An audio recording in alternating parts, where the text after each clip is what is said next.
you kidding me? I'm freaking out. Wait a minute. Have I not been live?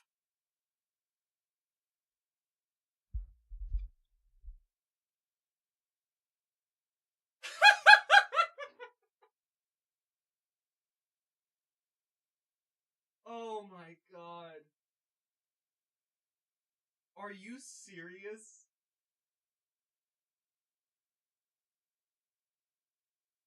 Wow.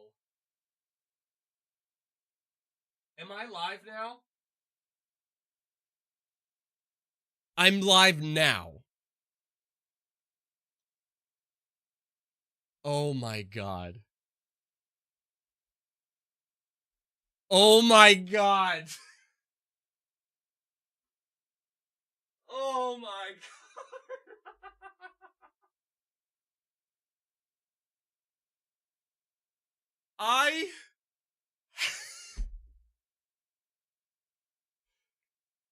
I hate YouTube.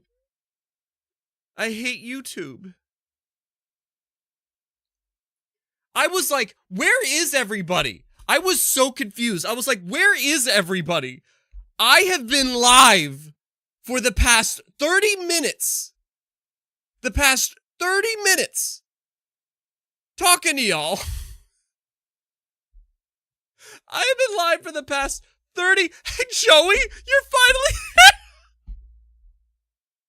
And I was so confused. I was like saying out loud, I'm like, man, this is like the slowest start to a live stream I've ever had. And I'm not complaining. I'm just like observing it now. Okay, so 2 p.m. Bad time to live stream. Potentially, I don't know. Either that or, I don't know, just people are really busy today. I was like, really, like, again, I wasn't complaining, but I was just kind of caught off guard. I was just like, I'm public, right? Like I just want to make sure. If it's just a bad day, then fine. But it was just weird because like I saw Joseph, I saw Joey, and I was just like, hey Joe, hey Joey, and like, and I was asking these questions, and there was people lurking, and nothing was happening. Oh my god. And it wasn't live. I was streaming from OBS, but I didn't make it public, and I literally said the words. I got all excited. I'm like, oh, that's a good question. What's like been the biggest blunders of Samurai Kibiji? And I remembered like the year of the Game Awards that I made the live stream unlisted by mistake, and it wasn't public. Are we here? Can we please, like, are you I have to start this whole thing over again. I was 30 minutes late when I was actually on time. Okay, Joey says I am here now. Just type waffle in the chat if you are here. If you are here, just type waffle. Oh my god, what a terrible... I'm just gonna start this over then. I just went to this whole... Okay, Joey's not here because he said pancake. Super Totes here, he said waffle. Oh my god, what a fucking... Okay. We're gonna start this over and play back and go through everything that I've started. Okay. Back up. No, not that one. Not that one. We need this one. Nope, not that one either. Okay, okay. 1, 2, 3. There's one behind me! Oh my god. Okay, 3, 2, 1, go.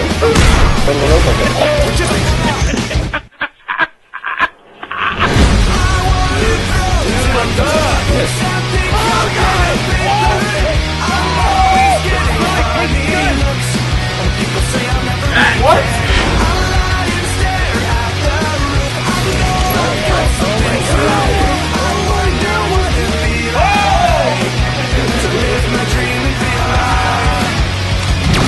I will.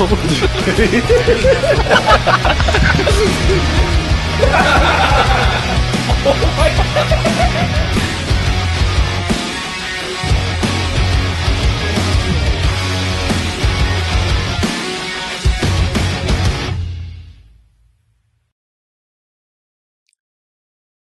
that was the first video that ever showed up on Samurai Kibiji.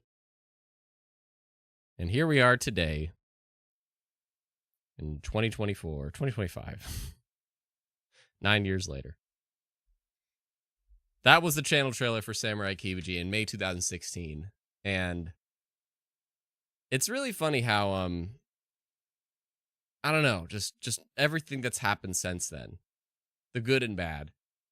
And that's all Samurai Kibiji was kind of meant to be. It was supposed to just be this like a, not a Let's Play channel, but just as you saw from that trailer, like a channel that I just show these adventures with my friends, because Samurai Kibiji was a character that I created to go on these adventures and like this manga or whatever. And I, you know, if maybe this is the way I could bring life to him, is go on these adventures on YouTube and such.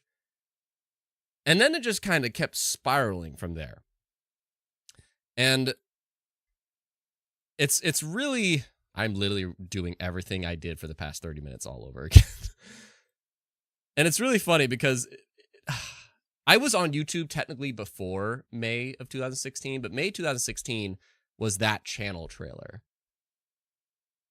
But before Samurai Kibiji was a thing, it was just me on YouTube talking about movies and having immense cringe as we look at me from 2014. That my channel has a lot of different things.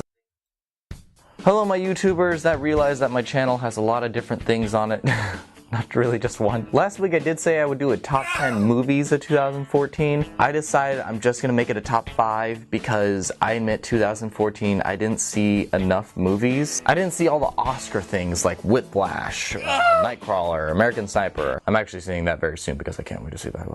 But I didn't see all those movies that I'm pretty sure are gonna get Oscar nominated, which is part of... Okay, so anyways, that was me in 2000. That's me in 2014 before I did Samurai Kibiji as like the name. So it's 2 years until that happens. And I was on YouTube for a while before Samurai Kibiji, just kind of posting stuff about movies, and because I was a movie nut at the time. But 2016, I was thinking of stuff like Vanos Gaming and Lemon Gaming Lemon. Let me know if you've heard of either of those. Have you seen Vanos Gaming or Gaming Lemon? But they were kind of like a backbone of like, I like this idea of sharing various adventures on YouTube and those things. But, so I did that. And Social Madness was like an absolutely fun series. But what really got people to, I think, find me at first, because eventually a lot of people found me, and this is the part that I'm very curious about, is like who, I see Joey going, Vanos and Gaming Lemon mentioned. God, good, exactly. So you know who those guys are. But it's funny, what really started to put me on the map, at least in year 1 of Samurai Kibiji, was a certain video. Because I was told throughout the second half of this entire series that I should record my reaction. So far, Clenad, it already made me cry harder than I've cried in a long time once, and I did record it, but I didn't put up on YouTube. It was the Ghost Girl, basically. That whole arc destroyed me. And After Story has been great too. I'm happy that they're finally focusing on the 2 main characters, but... So this video was one in 2016. I would say this was kind of like my first viral video in a sense that wasn't my Bleach Attack on Titan OP crossover thing that I did. That was before Samurai Kibiji. But this was like the first time me being on camera was a viral thing. And it was just me like pouring my heart out, being super genuine and real to peeps. I see freaking scouts, man. Oh my goodness. Is that N3F Scout? Here, say congrats on 9 years. Yep, 22 awesome / Scout. I hope we get to see more content now. I have to go to work, but happy anniversary. Thank you very much, Scout. Thank you very much, man, for swinging by. That's a name that been around for a long time. And that's what I mean. Like, a lot of people found me through those things that, Scout was just listening. Clenad, Plastic Memories, Anahana. They just wanted to see your boy cry to freaking anime. The masochists out there. And that was like year one. And then eventually a lot of people followed me for Kingdom Hearts. And it's just funny because like the channel started as a, you know, hey, here's some funny group sessions with my friends playing video games, the activity that I think could like bond us together, you know, and because I truly think video games is a great way to just kind of connect with people and just do things together and whatnot, just the ultimate icebreaker in a sense. But over time, that film lover person and that like sharing gaming ventures person, I just started to realize like I could probably start putting myself out there more. But I want some kind of a creed or a message to pass around. And then that's when, can anybody watching tell me? What is my ultimate motto? What is the ultimate motto that I really want you to always remember? Even if I don't say it sometimes.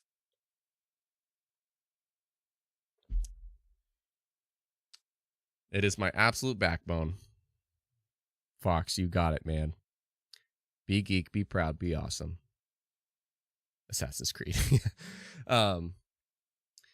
Yeah, be geek, be proud, be awesome is a motto that just really spoke to me, that I thought of. And it's funny because even today, right now, like literally, like I'm not even kidding. Right now, there's a situation that I'm dealing with that's like, you know, I'm doing my best to just, because let me know if you can relate with this. Like, it's just, it feels uncomfortable to openly express how much you're into like anime or video games when you're in a new group of people, because you might not feel like you're cool or you're the outlier or whatever, or it's not like, you know, like there's just that feeling of like, I can't openly express this with a new group of people.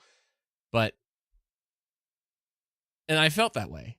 And I started over time to realize through these videos that I'm just kind of being my authentic self. And I'm expressing those things that I'm really passionate about, that I'm really into, with that dinner table that is you, you know, that I really have wanted to express this to for a long time. And so that's when I thought of that motto, and it's always been the backbone to everything. And even today, as I meet just these new people, they are just like, hey, I really love how much you are owning the shit you're into. You got your posters, you got, you know, your channel, and you're like, you admit that that's like your favorite thing to talk about, you know, you got your figurines, like you're just kind of owning that. You wear the gamer shirt. This is like my favorite shirt that I got, and I'm just like trying to own that. And they actually admire me a lot more for that, and like built this connection with me. And that's what I mean. It's just like, I truly believe you're not going to be accepted by everybody if you own what you love. But when you do, then you have found your freaking person, your people. You're not going to be accepted by everybody, but the ones that accept the Joey, the Fox, the Scout, the Steffi, the Tone, then that is going to be somebody you want to keep around. So yeah, so that's why, like, be geek, be proud, be awesome. That is always the backbone. Has always been the backbone. And it's just been crazy that it's been this long. And now that that is the case, I am very much wondering, as sort of the thing comes on, and I was very curious to I was playing like this music at first, and I knew Joey was in, and I was like, do you recognize it, Joey? Do you recognize it? I can't believe I was like live for 30 minutes while not being live. I went on Twitter and looked at some stuff and was commenting and explained this whole story. It was a whole half hour that I was just doing nothing, technically. Like actual nothing. But yeah, anybody recognize it? I'll turn up for a moment.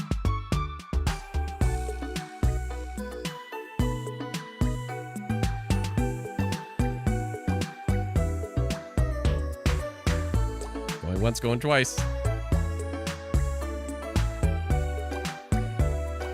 Anybody?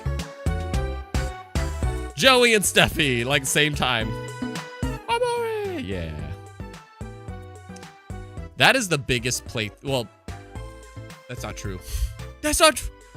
That's another quote. What is that from? And Kelvin, whenever I talk with Kelvin from the gaming duo, he always goes like that, like, that's not true.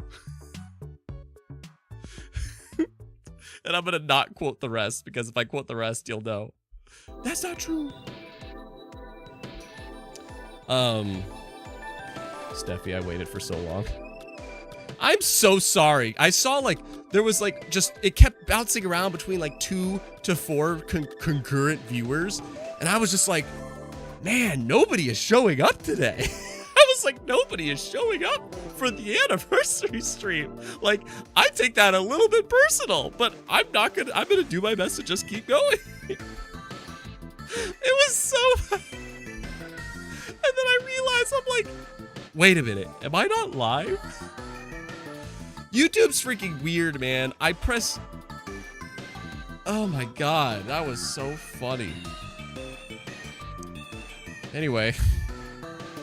Hi, Jissel. Hi, JV. Hi, Steffi. Hi, Joey. Hi, Fox. This is another thing that I did while we were not live.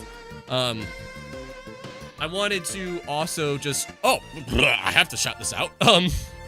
As we are live, and now that we have, like, at least double-digit people here, hello. What time is it where you're at? First off, what time is it where you're at? I can't believe I was live for a half hour without anything happening. What time is it where you're at?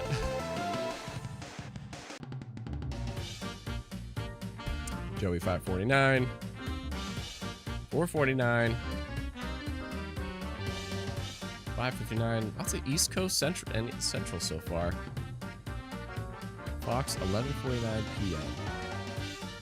Fox, our international boy. Fox, you international crew, man, from back in the day. Fox, Scarlet, Mads. Didn't we have, I thought there was a Patrick Hopf. I think he was from Germany or France or something. And Renegade. Manuel. Oh, the international boys, man. The international boys. Supertone, you are like the only one as a fellow West Coast person. West Coast, Best Coast, baby. Well, there we go. So, yeah. I was hoping that this time worked out for many. I was hoping, you know, it's not too late for international folks, not too early or whatever, but there's lots of stuff that we're gonna do today. I kind of like had a marathon idea, which is, the schedule is totally out the window by now before I plug in this last thing that you might notice if you pay, like, if you dig around on this stream or whatever, you might figure it out before I say it. But yeah, I had an outline for today's plan. You know, 2 p.m. Let's talk about the origins and look at some old videos. Then, hey, what are like the favorite videos ever? These are some things that I thought of off the top of my head. Then, you know, let's do maybe a tier list or a bracket face-off together that you choose. Some open Q&A, trivia challenges, then some closing thoughts. But then I was just not live for a half hour, so the schedule is kind of just backwards now. Not backwards, but with this stream today, I also decided if there's anything new today that I can present, there's maybe 2 things if they happen. But I want to really shout out the long time, like I see some names here that have like consistently somehow been freaking like being in my corner as much as they have for many years. And I'm talking about the Kibiji crew. You know what I'm talking about. Like the freaking patrons, man, that have like, because I've had patrons that come and go, which is still super helpful. And then there's some that have just basically been around for like 5 years at least. I see the names here, Fox, Steffi, and Joey. Those are 3 names that have been there for ages. Supertone has a new one. JV has returned. But it's just really cool how there's been some folks. But and I could shout out so many, you know. There's K Sister, Loves, and so many. But like just higher tier folks that go above and beyond that I do like. I want to regularly figure out how I can just plug them in as kind of like helpful producers to this channel, if you will, is Aaron Naugle, aka Ninja, Madsen, Joey, who's here, Fox, who's here, Steffi and Capone, 2 people that have just basically been the executive, like the linebackers of everything. And I just really appreciate you guys for having my back for so long. It really means so much to me. And I know there's a lot of folks that, you know, like, just what I've learned is that people don't like to go to other platforms. If they're into YouTube, they don't care to watch Twitch streams. If they like to watch Twitch streams, they don't like to watch YouTube streams. If somebody's on Twitter, they don't bother with Facebook. If they're on Facebook, they don't bother with Twitter. And like, so there's some people that bounce around between all the platforms, but people like to be on their platforms. That's why Phil Spencer said we lost the worst generation to lose during the Xbox One and PS4 era, because that's when people really got engraved in their system as they transition to the digital era, you know, that we are now in. So people become engraved in their spots. And in that vein, if you look to the left here, there's now YouTube memberships that nobody has to become a part of, but it is now finally a thing that you can choose to do. If you don't feel to become a patron, that's fine. There's now YouTube memberships that there will be times that, because I upload these on Patreon, where I have this weekly KibiCast that I upload, like my review of Expedition 33, some thoughts I have about the Xbox Showcase, or just various things that I have not, and I just didn't feel like I really had the time or felt like could make a video at the current moment, that I post to Patreon. There's also like uncut videos that I didn't really finish or didn't think that they were the best. There's full reactions. There's stuff like that I am now going to start uploading to the channel as these private videos that the members can check out, you know, because these are videos that they're not going to help grow the channel. They're just going to be for the peeps that, like, you know, are wanting to kind of see everything or just check out anything that I'm working on, or just get these extra like little bits and pieces of it. So if you feel like actually supporting the channel but not going to another platform and would prefer to just stay on YouTube, memberships are now a thing. But otherwise, you don't have to do that. You could just like this stream. You could just watch a video from start to finish. You could just leave a comment. You could share it with a friend. You could do anything else that is totally free and still supports any content creator you really appreciate. But we now have memberships. You're welcome to do that if you so please. Or hopefully, if I set it up right, you're also going to be able to use some emotes from Twitch. It says I have to have a certain amount of members in order to add the rest of the emotes. So that's a cool thing. The more members we have, the more emotes I can add. But at the end of the day, your presence is a present. That's the way I put it. And that's why I was just like, where is everybody at the beginning? Because I'm just like, I swear, like, did I not set this up right? Or is today just a bad day or something? So that's my quick little announcement that, yeah. But for now, I would love to know, what has been like something that brought you to the channel, or a favorite moment of yours, or a favorite stream, or so on. I'd love to reflect on that, or feel free to just ask something else too.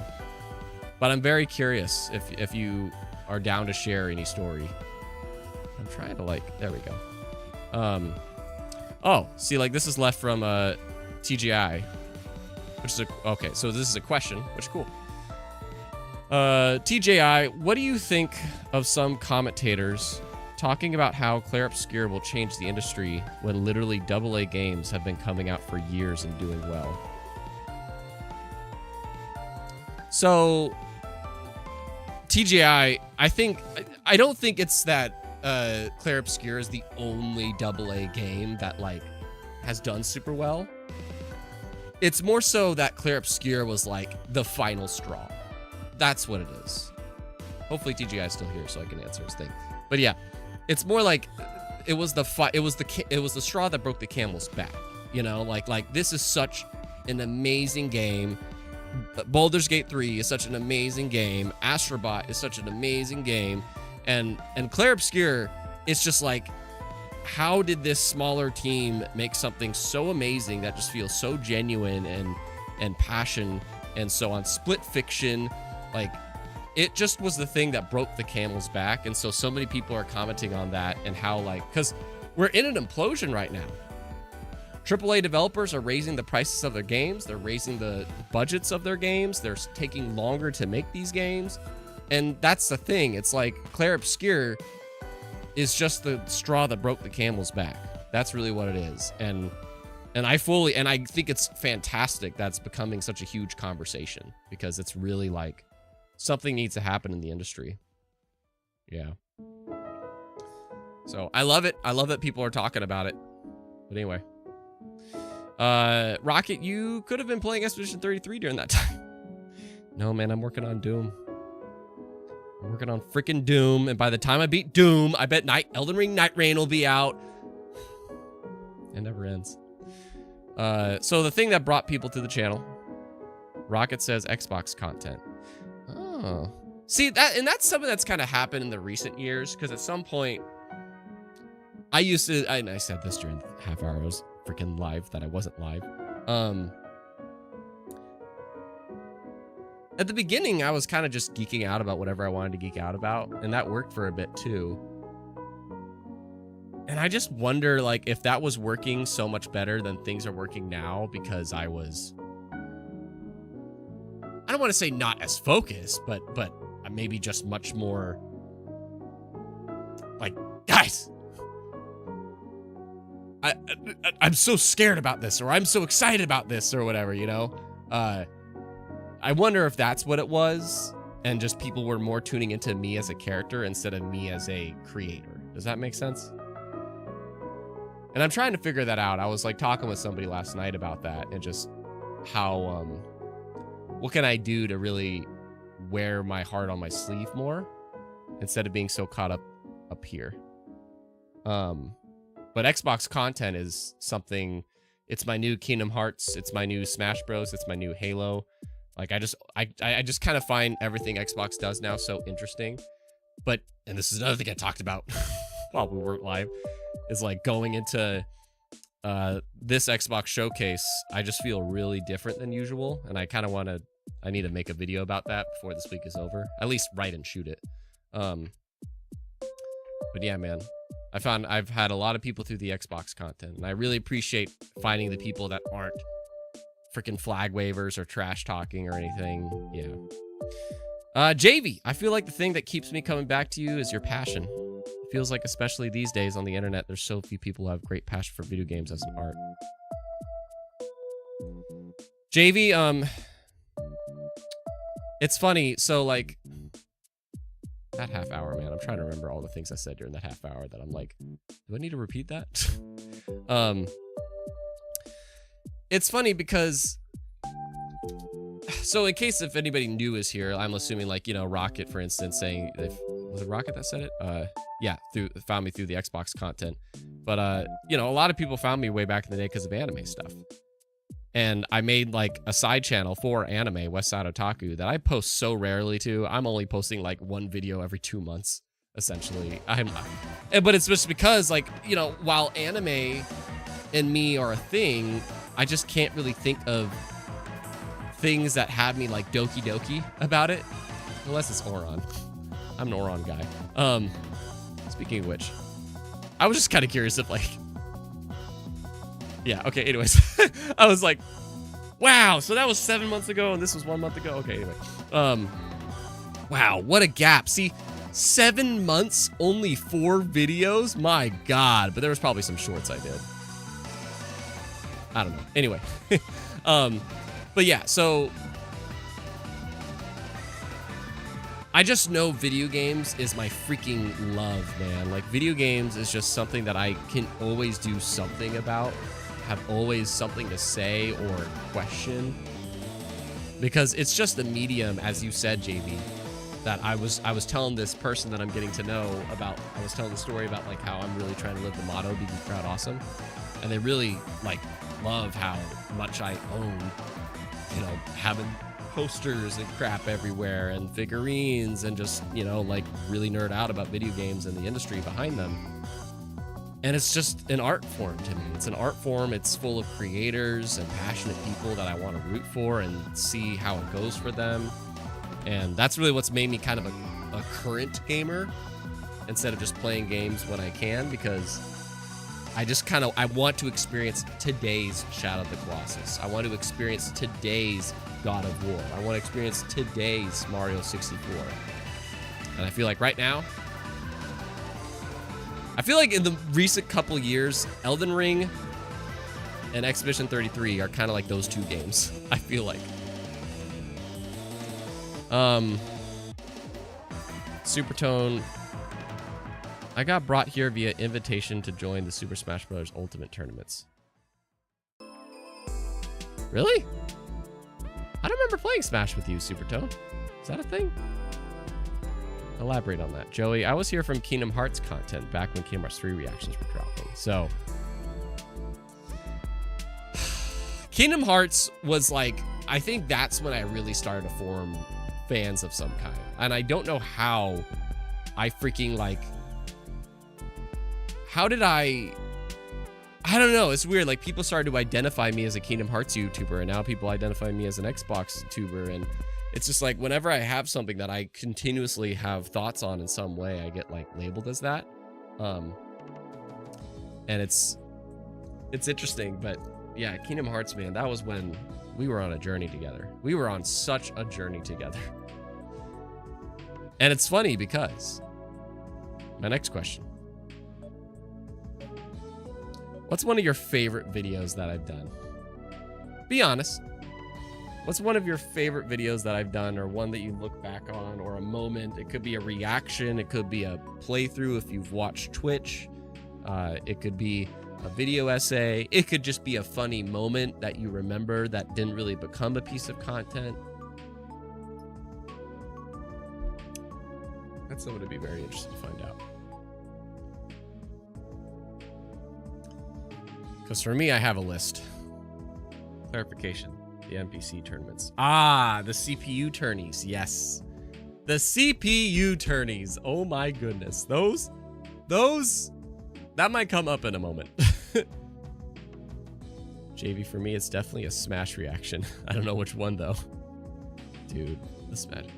I have to say, I was thinking about that, too. I was trying to think. I'm like, what are my favorite videos that I've ever done, or streams that I've done? Like, what are some favorite pieces of content that's emerged from just 9 years of Samurai Kibiji shenanigans? And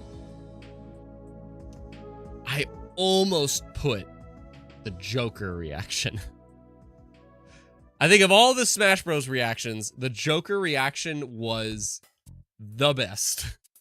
Because I freaked out more to Banjo-Kazooie. I was more emotional to Sora, and I was more hysterical to Steve, and I screamed like a giddy girl when they announced Fighters Pack 2. But the Joker one, man, the Joker one was the start of it all, and it was such a surprise in the most literal sense. And there's just something about that moment that's so fun to look back and see. That's the only thing about reactions I really like. Like, I don't do too many of them, and I'm trying to figure out if I do more of them, and if so, how. But the Joker one is just the start of it all, and it's fun to look back at what was the beginning.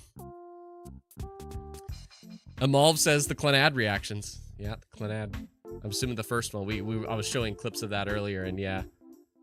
That Clannad reaction is how a lot of people found me, just a grown man sobbing to anime. I love the comments on that too, man. It's just that some folks are like, this guy needs some professional help. And I'm like, yes, I do. Professional help from you. I always tell people, if you just cry, that just means you can feel. Your heart can still feel. Yeah, JV agrees with me about the Joker thing. Joey, besides the mini reactions, your 20 years of Kingdom Hearts video is actually amazing. Oh, Joey. Thank you so much for that, man. Because that video, that's one of those ones that really took a lot of time. Zoom in a little bit. Yeah, that one took a lot of time and effort. That was like a big... I downloaded so many cutscenes. So many cutscenes. Yeah, so thanks for that, Joey. Especially because it's an edit, too, and the edits are things that I get very proud of. Jissel, I can't believe I've been following you since 2017. Yeah. 2017 is when I found a lot of you. 2017, yeah. Joey, for me, I can't pinpoint a specific clip, but there was some pretty fun stuff on the PUBG streams. The PUBG streams, Fox, yes. That's the OG days of Twitch, man. That is the OG days of Twitch. Yeah, man. Those are some good times, because those were like freaking tense. And I remember Matt Scarlett adding all the more tension to them when he goes like, if you win this, I'll give you $50. And I'm just like, I have to win this. I need to pay rent. Way to like put this on the line. I need to make rent. I need to win this. And I remember I was like in the bottom 5 or the top 5, I mean, and he's like, I'll give you 20. You made it to the top 5. I'll give you 20. Yes, Joey, that was very well crafted. Yeah. What I'll say in terms of favorite videos of mine, okay, and these are just in order of what I thought of. First off, and I want to do more of these because I love this idea. I'm trying to figure out like how do I add stakes and challenges to things. And I'm gonna mute the music for a bit. I'm trying to figure that out. Like, how do I add stakes? How do I add challenges to things? And one of my favorite videos is this one. Because I like the game. Right. Final Fantasy VII You didn't like Rebirth. Rebirth is hands down my least favorite game I've played this year. Wild. That is a wild statement, Josh. Here's I like what you, I want. Josh, Fight, but that fight, is a fight. wild statement, man. Oh my god. Okay, like, go ahead. Go ahead. That's The fine. fantasy draft for the Game Awards. I thought this was such a cool way to like predict what we thought would be nominated for the Game Awards and like make a game out of it, you know, like not only have the beauty of a conversation, which I really love, but also like making a game out of it, adding stakes and competitiveness and such, and finding out maybe who will win and stuff, or the people guessing. And this is the most recent video that I thought of. And I love it though, because it's just like, we were so expressive, so into the game. And I thought of the fantasy critic of this year, but there's just something about this that like, it was just an idea that I thought of. Let's fantasy draft the Game Awards. And it was with people as well. And I just really, I love this so much. It was definitely a favorite video of mine. There's one moment here. Hang on though. I do want to play it because I think it's a very funny moment. Yeah, I mean that's a choice. That's a That's a choice. And this being a favorite video, it's also one of the 2 videos on my list that did not do well, unfortunately. That happens. There's like favorite videos of mine that just did not do well. yeah, I mean But that's a choice. that's a choice. choice. Shut up, up, man. Josh, what do you put as your number 2? it's got to be Monster Hunter Wilds. Oh my god! Hell Yeah. yeah. That's what I was saying, Tony. I thought like you kept talking about being the people's champion and you chose not to go with Monster Hunter. I mean, it is like pretty much right around the corner, but I feel like hype for that game is off the charts right now. Off the charts, like I'm pretty sure like totally I've ignored heard that. I don't know if this is verified, but I saw somebody post on Twitter that the Monster Hunter Wilds beta had more concurrent players than the launched Black Ops 6 multiplayer, which is Dang. wild to even Yeah. think about. He's so Yeah. mad. Tony's crashing out in real-time chat. I love this. Like, I want to do more of these and figure out ways of like just adding tension and stakes and just, I don't know, neat moments like that. Gissel, the Twitch streams that you did after Kingdom Hearts 3 were pretty fun too.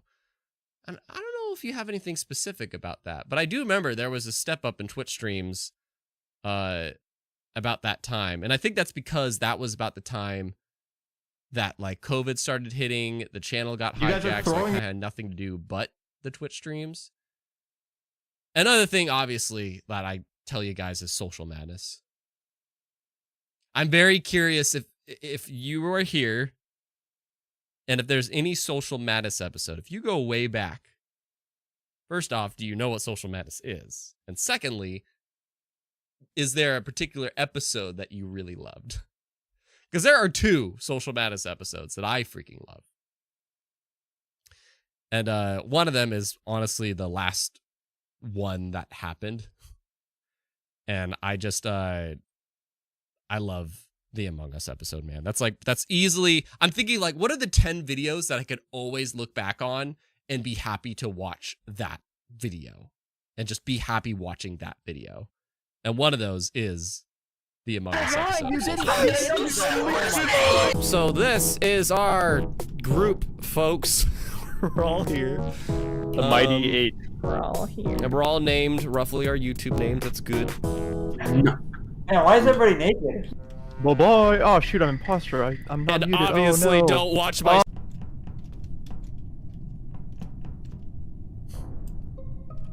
Why did I report it? Hi, everybody.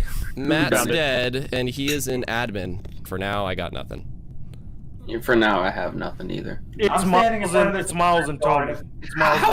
Where is the evidence? How confident are you? Where is I'm the so evidence? confident that it's a self-report, mother. Who's having lunch and what are you having?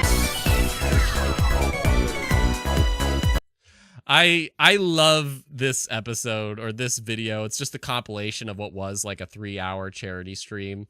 But it was cool too, because I was with like a bunch of other YouTubers and whatnot.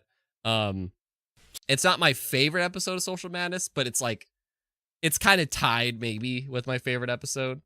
Another favorite video of mine. And this is just because of the energy, the freaking energy that I had. And it just being a piece of a live stream and hoping that this would bring people into the live streams. 2 versions at launch. If you watch my reaction, how Xbox reacted to the PS5 digital version. I was in shock. I walked away and went to that corner because that, in terms of the console wars, that's a big, I need to swear here, fucking deal. That is a massive deal. Because there's been all these rumors. The reason I love this one is because I'm like so into it. I am so genuinely into it.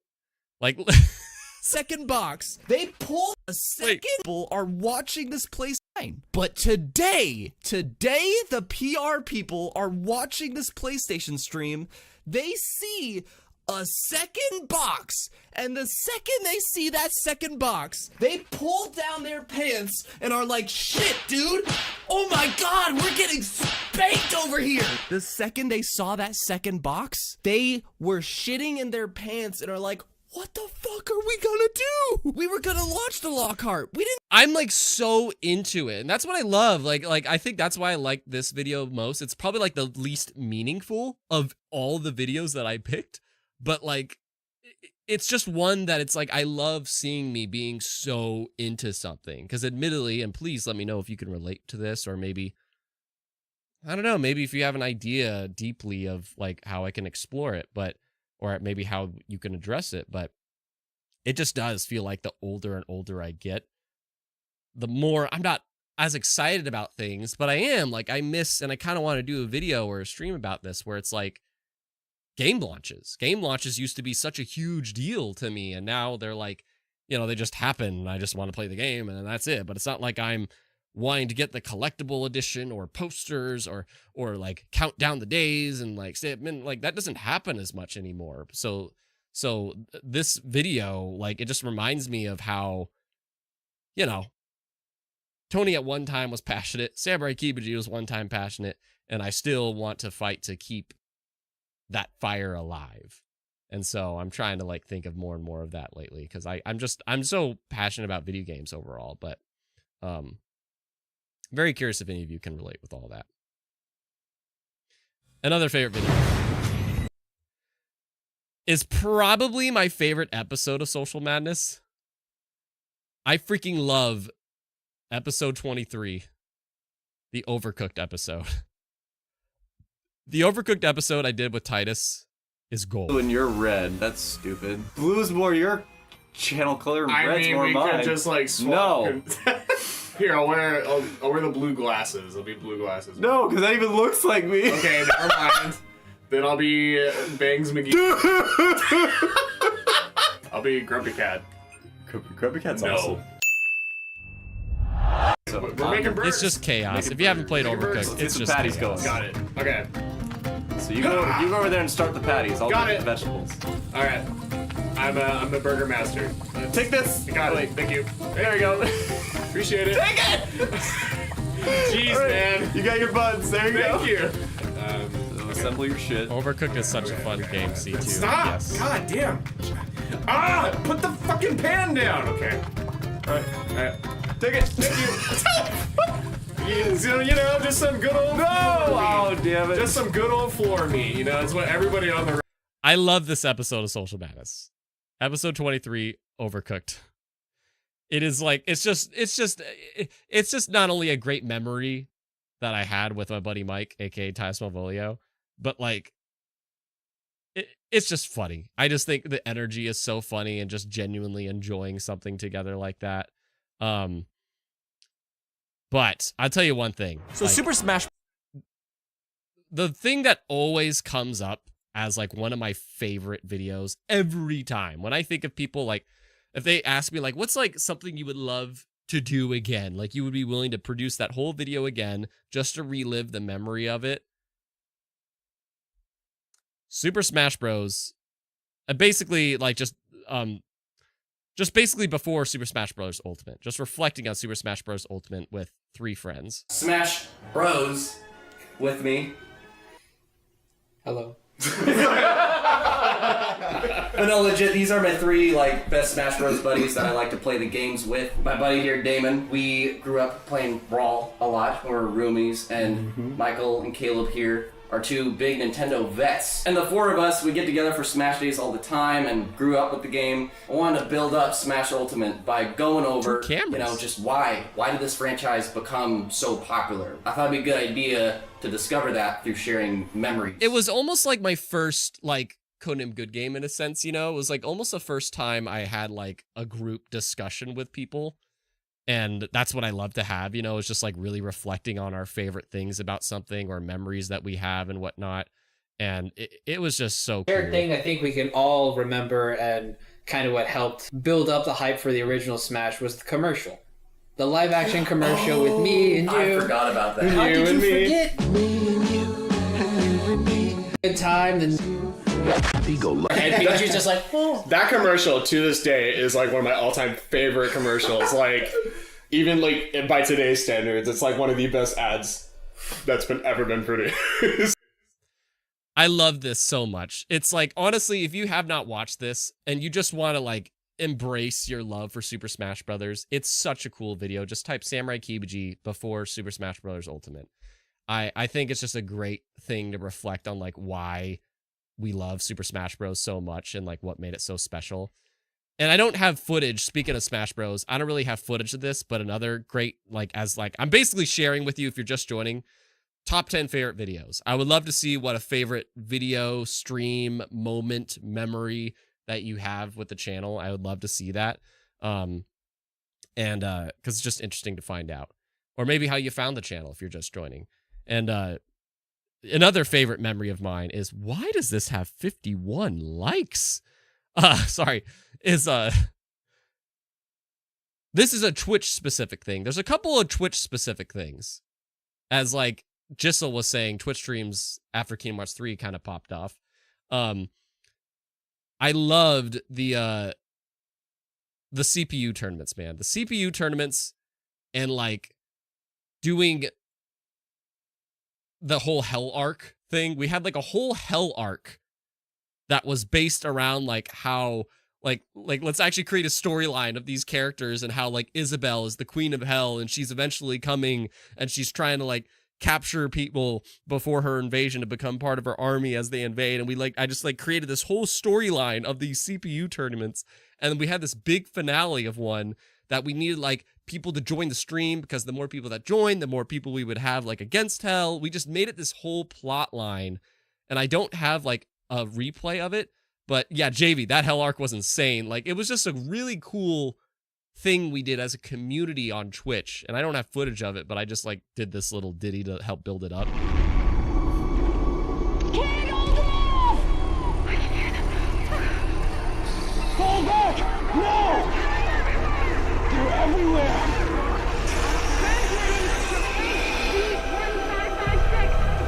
Casualties range in the billions.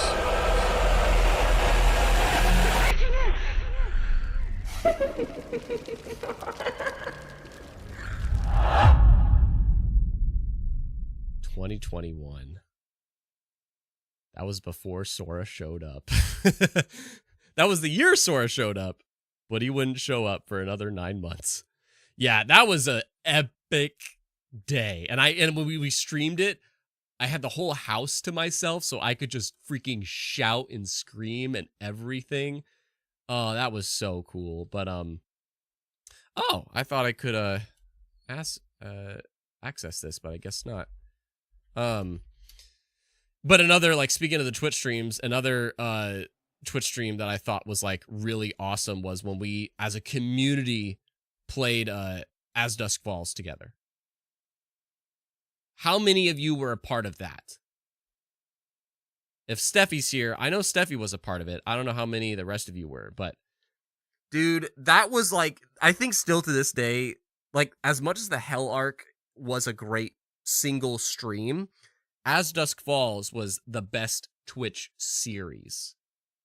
Because this was a game that we got to play together. Like, everybody voted on the decisions. If somebody's at gunpoint, we would choose, do we attack the man or do we just not do anything? And like, or do we like, you know, talk to our wife or do we not? Like, Steffi, we were so invested. Like, yeah, I remember Brady just like cursing at us like, are you guys fucking crazy? And Nike just going, wow, you guys are messed up or whatever. It's just like we would be making very important decisions collectively together, and that was such a cool thing. Like, I will never forget that. That just to me to this day was like my favorite playthrough series. There was other great playthroughs that we've done, but I just love this one because we did it together.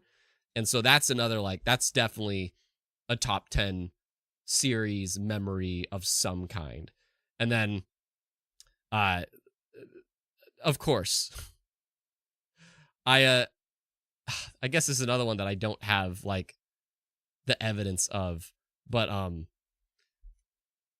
Sounds of Her Love. Steffi, I know you just experienced this. I know you just, because Twitch just like removed a lot of things, but this is super niche. I don't expect many people here to know this, but Sounds of Her Love. This was a playthrough series we did on Twitch that, like, it was in the early days. It was during the golden era. And there was so many donations, so many inside jokes, like, that we created. McDonald's, like, there was just, it was such a freaking, this was just one of those things that, like, it became a big memory for the community. Like, rather than the actual thing itself, I think it was fun. It's more that, like, I just loved how many people came together and rallied during it. Like, we just did this, you know, it made me feel so like I'm not just being selfish playing a game here. I'm actually like providing entertainment for people. And that's something I truly crave. Like, I've been realizing that the past week here too, that like how much I, whether it's for, you know, baggage reasons or not, I definitely am somebody that does crave love. I am somebody that wants to feel like what I'm doing matters and stuff. And this was just one of those streams that really helped me feel like what I'm doing matters. And that's why it's like, it felt so cool to see the amount of support, the amount of chats, the amount of laughs and so on. Like, it was just a stream that really helped me feel like, okay, I don't want to educate people. I don't want to serve them necessarily, but I want to do something of benefit to them. And it was just one of those streams that a lot of people over the years have told me like how much of an impact I had on their life. And that was just one of those streams that definitely did that. Supertone says that I watched the clips of it. Yeah. So that's one that's very near and dear to my heart. And of course, of course, another one. As we get to like the first two that I thought of. That's all they want, but Phil Spencer is an awesome CEO. He is an awesome CEO. We will work with creators to guarantee that their games look and play best on Xbox One. This one. X. Like this next game, generations have loved role-playing missed that games layout from inventive a studios little bit. in Japan. Our next game is the latest in a legendary series. For the first time ever on Xbox, Kingdom Hearts. What? What is happening? What? What the fuck? What the fuck? What the? It's frozen! It's frozen! It's cold. Guess he's too used to the beach. Michael! Where the fuck is Michael? Look, times, man. even the sea's turning to ice. Wow. They're confirming Frozen right now! Right now! This is happening during Microsoft right now! Holy shit! Holy shit! It's this reaction, you know, it's like, because I had to think of like Kingdom Hearts 3, the build up to that. There's discussion videos that I did, there's reactions that I had, but this particular one was like, as much as like, you know, the Toy Story one was the most like crazy reaction, this is the one that I felt like I just like to look back on and think about because it was just so surprising to me to see like, not because they did show up at the PlayStation show. They showed up at both the Xbox One and the PlayStation One. It was genius. It was crazy. It was such a good strategy. Let's reveal Frozen at Microsoft. Let's reveal Pirates of the Caribbean at PlayStation. And that was a really crazy thing that we got like 2 trailers that year. But this was the shocking one because it was at a freaking Xbox show. And it was the first one we saw at E3.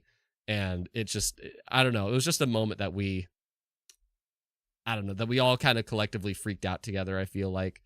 And so of all the Kingdom Hearts trailer reactions, it's not my favorite trailer, but in terms of reactions, it definitely was. And Joey, like, this was such an insane moment. And C2, is that the most hype you've ever been? Oh, no, C2. No. You have to look up Samurai Kibiji Banjo-Kazooie reaction, Samurai Kibiji Kingdom Hearts 3 Toy Story reaction. Those are the two. Those are the two most hype reactions I have ever had. Banjo-Kazooie coming to Smash and Kingdom Hearts 3 Toy Story. Those are the two things that, yeah. But the honest to God first video I thought of as I wrap up these like memories of like what are my favorite videos I like to look back on and just maybe watch for fun or like is very deep to me, kind of like the Sounds of Her Love streams. There's the first video, honestly, that I think I will always think of. And I don't think any of you can predict it. I'm very curious. Go ahead and try. Like when I had the question of like, what are videos that I look back on that like that severely entertain me, that mean a lot to me, that's fun to look back on. What do you think is the first video I thought of?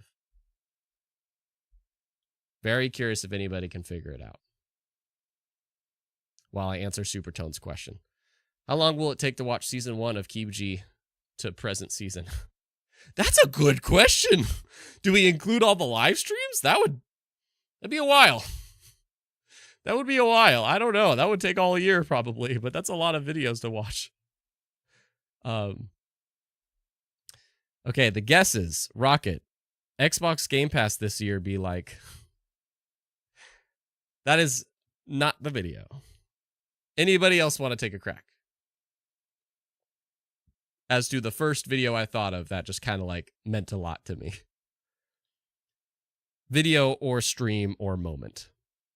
Steffi, there's just so much I enjoyed. It's hard to pick a favorite video Twitch stream, but can say my favorite moments are during live streams of gaming events. I love reacting as a community the most. Steffi,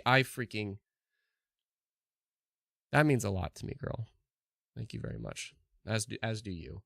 Because yeah, that's true. Like that to me is like, I just love, that's why when I went to the Game Awards last year, I just felt so conflicted about it because it robbed us of that. Like I love showcases and being able to experience those together and totally be surprised together, and that is just something I really do value so much. So yeah, I'm with you on that.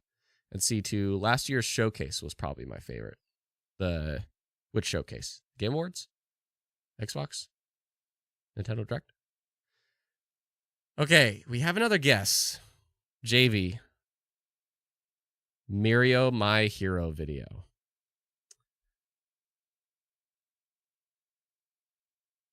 JV, I really appreciate that you thought of that. Because this is the first video I thought of that meant the most to me.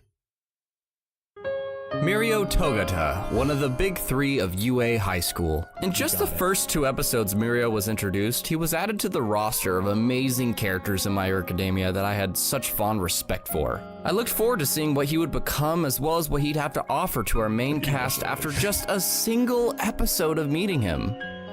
Then something would happen. Something that made Mirio go from just being a great character to becoming someone that would ultimately change my life.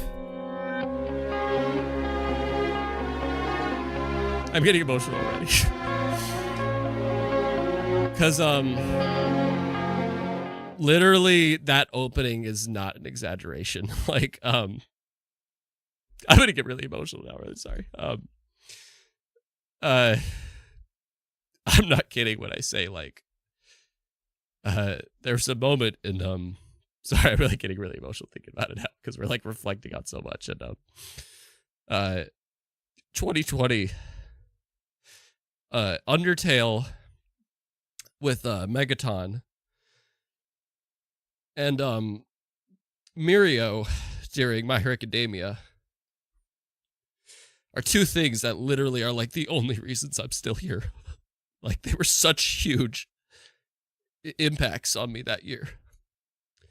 And the patrons too, like you guys are like the 3rd reason as well, but like just having patrons that were behind my back and somehow me having more quantity wise than much bigger content creators than me. That was another reason, but there was just a moment in Undertale involving Megaton and Mirio as well. Like Megaton and Undertale was, without spoiling it, it just kind of reminded me of how this entertainer did so much for the people that watched him. And that reminded me of like what I was doing and stuff. And My Hero Academia at the same time in the same year had this episode involving Mirio from this anime, and the shit that happened in this episode was just, it hit so much at home during that time, because that was during the hijacking.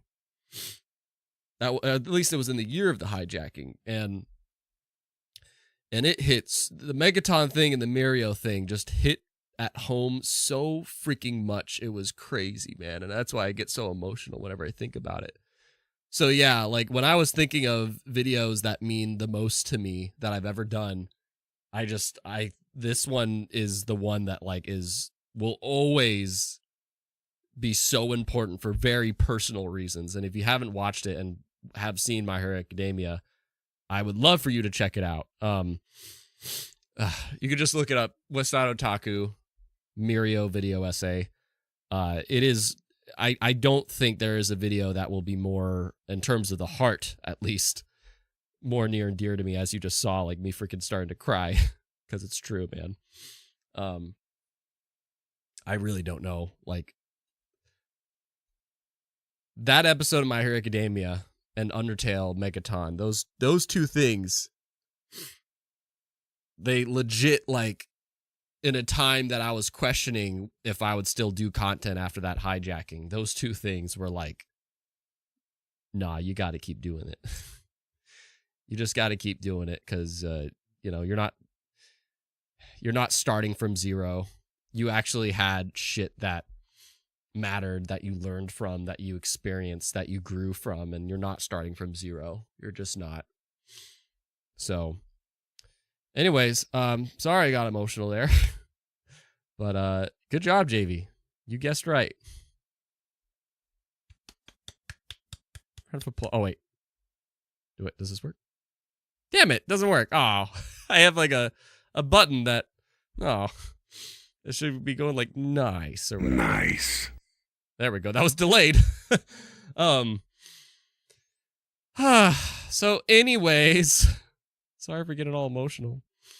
But those are, I would say, my 10 like favorite memories, you know, favorite like moments, streams, videos is the Game Awards Fantasy Draft last year, the Social Madness episode of me and other YouTubers, me just, you know, being super energetic about the PS5 digital and how Xbox might be thinking of it, the Overcooked episode with Tyus Malvolio, and reflecting on Super Smash Brothers before Ultimate comes out, the CPU tourney, the finale of the Hell arc, As Dusk Falls, playing through that together, Sounds of Her Love, playing through that together. Well, more so me actually just that the reason that one's important to me is that like people I learned can be very happy spectating things that I do. And of course, the Kingdom Hearts Frozen trailer. But definitely the first one I thought of was the impact of Mirio. Those are some favorite things of mine. And yeah. God, I got freaking emotional there, just there. Sorry about that. Well, no, not sorry about that. Why am I saying sorry? That's silly. Never apologize for being emotional. Silver, howdy keeps. Fun fact. I connected with Smash Bros group since 3DS Wii U days. What Smash Bros group? I don't know what you're talking about. And I reconnected with it once again in a dream come true day. That was the Smash Ultimate reveal in March 2018's Nintendo Direct. Like you have a group around you or online, but yeah, man, Super Smash Brothers united so many of us, and it's a very beautiful thing. Sorry, man. Jeez Louise. Okay. Sippy.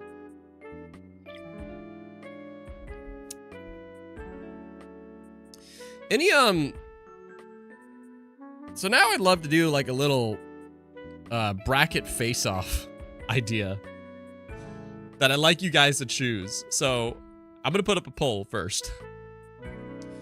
And I'm gonna explain what this is first. So as I'm sure you guys have heard of, there's tier lists and there's but you might not have heard of bracket face-offs. So I want to do one of these together. And either A or B, you can spectate, say, me creating a tier list of some sort of your choosing. Everybody can submit the idea. I'm sure this needs no explanation, where I will assemble a tier list of some kind about whatever, probably video games, honestly, because that's what I'm definitely most known for, or whatever, or at least most passionate about. Jeez Louise, loudy dowdy. So yeah, we could do a tier list or a bracket thing, to which we haven't done one of these in a while. We've only done one or two of these, where essentially we are going to vote on the winners of something, and it's going to be kind of like a tournament face-off idea, where, you know, we're going to collectively vote and decide who wins each round. So would you rather see me do a tier list or us do a bracket thing? And I'm going to create a poll now as to which you would like to see. Which would you like to do? So I see. Spectate, debate, a tier list, or vote on bracket face-offs.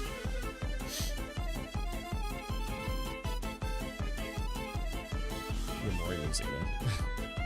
Joey's like, bracket easy. Steffi, been so long since the brackets. I love those. What is bready steady? Bready steady. Mom spaghetti. C2 Smash reveals. Oh man, Smash reveals. That is a fun tier list idea. I might just try to speedrun that afterwards. Insert dancing emote. Yeah. Well, so far we are like absolute majority of a bracket face-off. Or we can spectate a tier list together, and maybe drop an idea of a tier list that you would want to see, or so on. Oh, the track name is Bready Steady. Oh. Yeah. Well, out of 7 votes, it looks like pretty large majority say vote on the bracket face-offs. So let's do it. Now, if we do the bracket face-off though, what should it be on? Can you think of something that it should be on? It could be best game soundtrack, most iconic characters,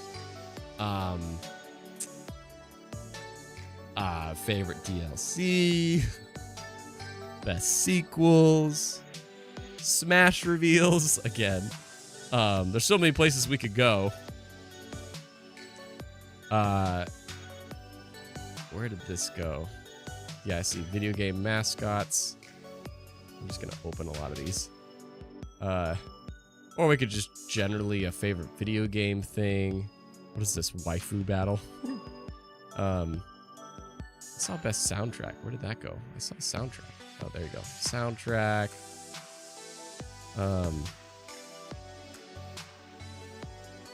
Sexiest video game female character. Dude, let's go. Video game villains. Ooh, interesting. There's a lot of good ones, man. Can you think of one? I could also search of it. Or like indie. Just curious. Indie games. Yes. There's some good ones here, man. I think there's a lot of good ones. What do you think? Has any I listed off sounded good to you, or can you think of something? Do waifus since Cortana's in there? Joey, I was just about to say game soundtrack, but I'm biased. What does that mean, biased? Like you'll be biased on voting? I mean, isn't that what we're all gonna kind of do in a sense? Sephiroth, sweep. C2, I like protagonist. There's a lot of good ones there. Maybe I should just spin the wheel. Gaz. There's this site. Hello, sir. There's this site that you have a bracket face-off of like, so everybody would vote, you know, through the chat.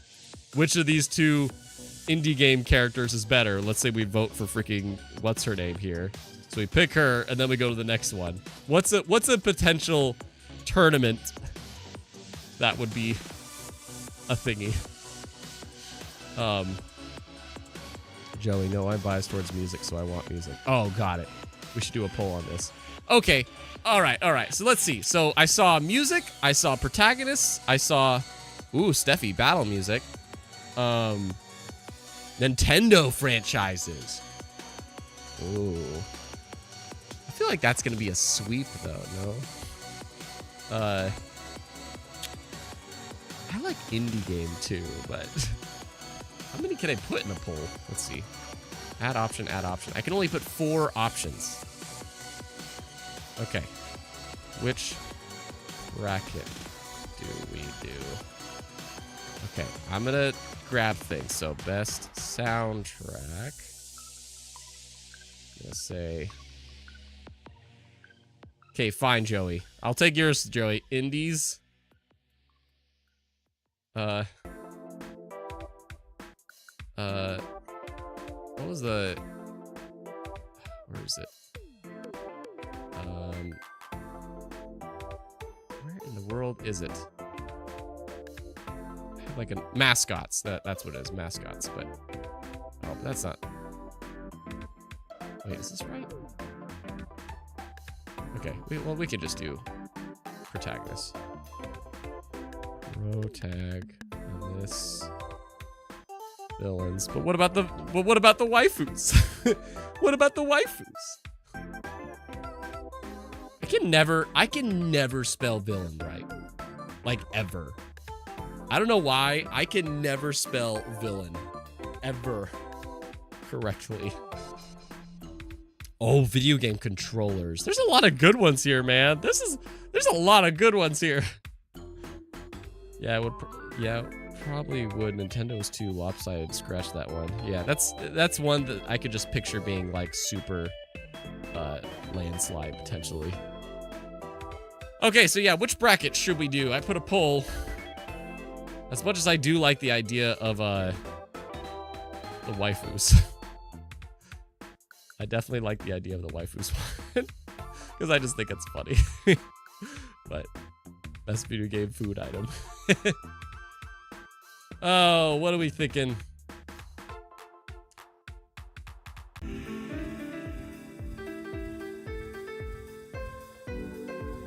Seems like we're leaning to soundtrack so far. We had 7 votes earlier. Do I see 8? Do I hear 8 votes? Not waifus. Why not? I kind of just want to see it. I just want to see who's the contenders. Game waifus. Or no, because you can do anime ones too, but 128 game waifus? Holy shit, Batman. Sexiest woman in games? Question mark? I had it earlier. Where was it? Oh, now I need to search for it, man. Oh, I lost it.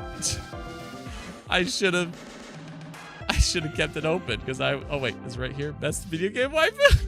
But there was one that I saw like Miranda Keys on it. That's a good, there we go. Sexiest video game female character. That's what it was. I was just curious who's on this. Yeah. I only know like a third of these. Oh, Black Cat wins. Black Cat wins. Never mind. Well, Jesus, there's a lot. Okay, anyway. Okay. Oh god, no one saw that. There's Tifa, it's over. Okay, it looks like soundtrack won, so let's do best game soundtrack. Wow, I like that. You guys have taste. Okay. Now, but the problem is that I need to find a list that like is worthy.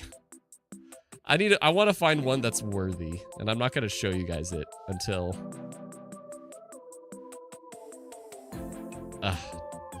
this one. I don't like this one. Hang on. I'm gonna find a good one. Video game soundtracks. Let's see. What I'm worried about is that these are all old. Soundtracks. Man, there's not the best. Yeah, there's not the best selections here, unfortunately. Unless, is this one different? A little bit different. I mean, it's good enough. Okay. Okay, it works. All right, let's do it. But if we do OST, we need the OST from YouTube. No. We're not gonna listen to everything because that'll take forever. Okay. Oh, actually, let me try that. Video game OST. No, that did not help the cause. Okay, we're gonna go with what I had before. Okay. So, for best video game soundtrack, I did not make this bracket. We are just grabbing it and rolling with it. First off, hang on, speaking of video game soundtracks, we're playing some Amori. We're playing some Amori, baby. Not Amori, because it's not on here. It's my favorite video game soundtrack of all time, Outer Wilds. It's not on this list, so this is a bullshit list. I'm just kidding. I don't expect them to ever have it. Okay, anyways. Best video game soundtrack. Spam it in the chat. We have Jet Set Radio or The World Ends With You. For best video game soundtrack, Jet Set Radio Future or The World Ends With You. Jet Set Radio versus, like, how? What do you think? I don't want to spend the time to type them in too much. I'm just gonna simply count the votes. We got Silver, World Ends With You, Steffi, already a hard decision. Unfortunately, Jet Set Radio does stomp here. Okay, 1 for Jet Set. Joey says Jet Set, or JV says Jet Set. Steffi says World Ends With You. Supertone says Jet Set. Hi, John Baker. I am going to admit, unless we have a new vote, Jet Set Radio takes this. I'm with that. Like, I'm with Joey where it's like, it's unfortunate, but you can't, like, Jet Set Radio soundtrack is freaking heat. So we have a majority of that one. 4 versus 2. Going once, going twice. Sold. All right, Jet Set Radio moves on. Sonic Adventure 2 or Sonic Mania. This is a good pair up. Wow, that's a good pair up. That's a really good pair up. Damn. Okay, but here's the thing about Sonic Adventure 2. Like, you know 2 very iconic songs, and then there's the underground Knuckles theme. There's like 3 or 4 tracks from Sonic Adventure 2 that are absolutely iconic, but if you actually take the time to listen to Sonic Mania's soundtrack, it's a way more well-rounded soundtrack. There's so many good like infinite great soundtracks in Sonic Mania. None as iconic as Sonic Adventure 2, but Sonic Adventure 2, it's like, it's one of those things where it's like, if there's 30 soundtracks in each, Sonic Adventure 2 has 4 spectacular ones, and then Sonic Mania has like 15 really good ones, you know? So it's like a, what do you choose? Like, that's at least how I feel about it, but what do you guys think? JV says Sonic Adventure 2 easy. Silver says Sonic Adventure 2 easy. C2 says Sonic Adventure 2 easy. John Baker says Sonic Adventure 2 easy. So I'm not sorry, Sonic Adventure 2 easy. Like, I am on, like, as much as I, like, as a game, Sonic Adventure 2 is much more close to me. I would vote Sonic Mania just because it's a way more well-rounded soundtrack. I prefer, like, the more overall package rather than the few amazingers. But clean sweep, it looks like. Yeah, Sonic Adventure 2. So I am outvoted. I stand for democracy. Undertale versus Metal Gear Revengeance. This is another one of those situations that Metal Gear Revengeance has a couple of very iconic soundtracks, but come on. Come on. Silver says oof. Supertone says Metal Gear. JV says Undertale. C2 says Undertale. I love me some Undertale, Silver says. John says Metal Gear. Is this another one that I am the tiebreaker? Steffi says Undertale. When we get around 5 or 6, I think that's all the votes. Is there anybody else? Going once, going twice? Joey, Metal Gear is phenomenal, but no one is beating Toby Fox. Undertale gets mine. Yeah, so 5 for Undertale. Make that 6 for Undertale. Like, there are some kick-ass soundtracks in Metal Gear Revengeance, but 6-2 Undertale for sure, man. Like, Undertale is one of the best game soundtracks of all time. Toby Fox freaking murdered it. So, yeah, we're giving that one to Undertale. Crypt of the Necrodancer versus Shovel Knight. This is a really good pairing. I'm not very well familiar with both. Shovel Knight has some very iconic retro music, and Necrodancer also does at the same time, while being, like, rhythm-based. A very good pair-up. I bop more to Crypt of the Necrodancer, but I respect Shovel Knight's a bit more. I would probably say Shovel Knight, but just barely. Yeah, Steffi, Undertale has so many great soundtracks. Okay, Joey says Crypt. C2 says haven't played either. JV says Shovel Knight. Silver says I know Necrodancer for the Zelda DLC that it has. John Baker says Shovel Knight. Supertone, don't know the first one. Should I sit out? Yeah, I think that's fair. If you don't have very much familiarity with the other, then I think that, yeah, one should sit out. Steffi, I've listened to more Shovel Knight, so Shovel Knight. Yeah, I think we got Shovel Knight on this one. We got like 1 to 4. Yeah, Shovel Knight, it just has a very, very, like, they know what they're doing with that soundtrack, and they knew what they were going for. Mario Kart, what a fun pair up. This is a cool pair up. Mario Kart 8 Deluxe or Kirby Air Ride. I'm gonna sit this one out because, like, I haven't listened to the Kirby Air Ride soundtrack. I just know Deluxe has such a banger freaking soundtrack, but I don't think my vote really should matter on this one because I can't vouch. So Steffi can't vote here. Like, I have a feeling we're just gonna lean to Mario Kart just because we all are much more familiar with it, but yeah, so far everybody's saying that.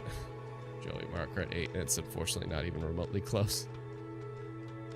Yeah, sadly, I wish Nike was here, because he could probably vouch a bit more for Kirby Air Ride, but you know what? Out of curiosity, I just want to pull up a random Kirby Air Ride soundtrack. Out of curiosity. Nope, stop. What? I didn't do that. Kirby Air Ride OST. I'm just curious. I just want to hear, like, what's a very iconic track? Let's see information.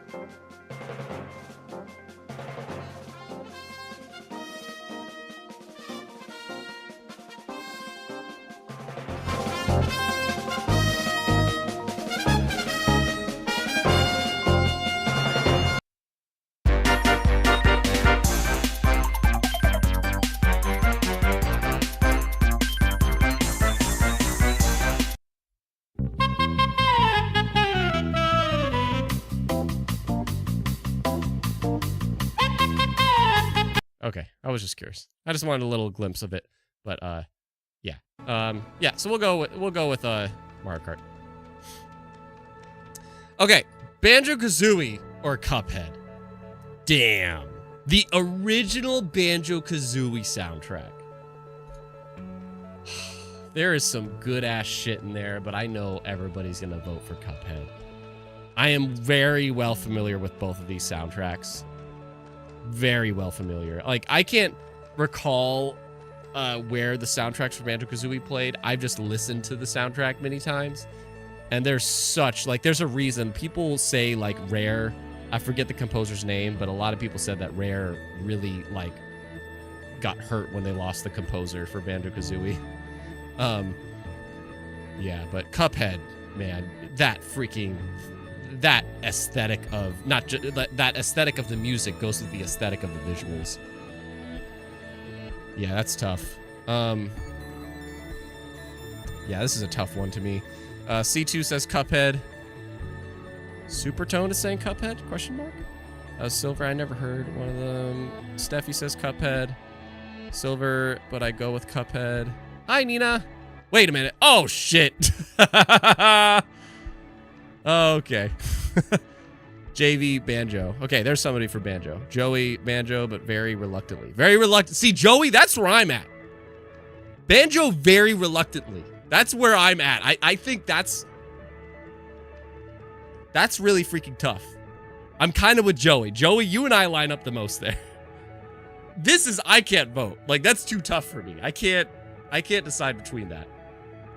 I'd probably say Cuphead. I think there's much, I'd say Cuphead. Oh, wait, I'm the tiebreaker because we had 3-3. Shit, I'm the tiebreaker. Okay.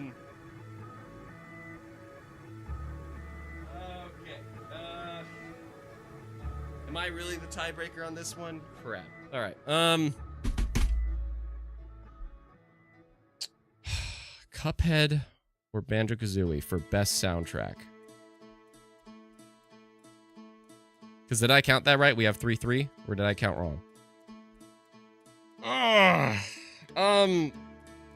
Crap, dude. That's a really tough one. This is the hardest one to me so far. Also, do I have the green screen going? Yes, I do. Whoops. I have the green screen filter going on. Does anybody want to tie break it for me? Because I can't do it. I can't do it. It's a Sophie's choice. Joey, I went Banjo basically because it's musically more experimental than Cuphead, since they are both equally heat as one other. They both sound so unique, too. That's the problem. They both sound so their own. That's the issue. They're both so, like, I was just going to pick whichever one sounds like there's nothing like it. But they both sound like there's nothing like it. I'm going to go to Cuphead. Barely. I'm going to go to Cuphead. I'm sorry. Banjo-Kazooie deserved to move up. I can't do it. Okay, I'm doing it. Anyways, we're moving on.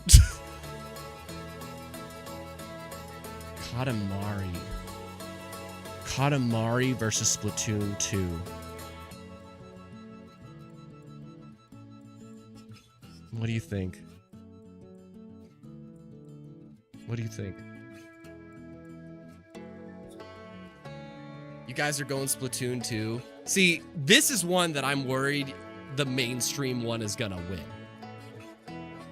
Because if you guys are gonna let Splatoon win, but I think Katamari deserves it, man. I think Katamari deserves it.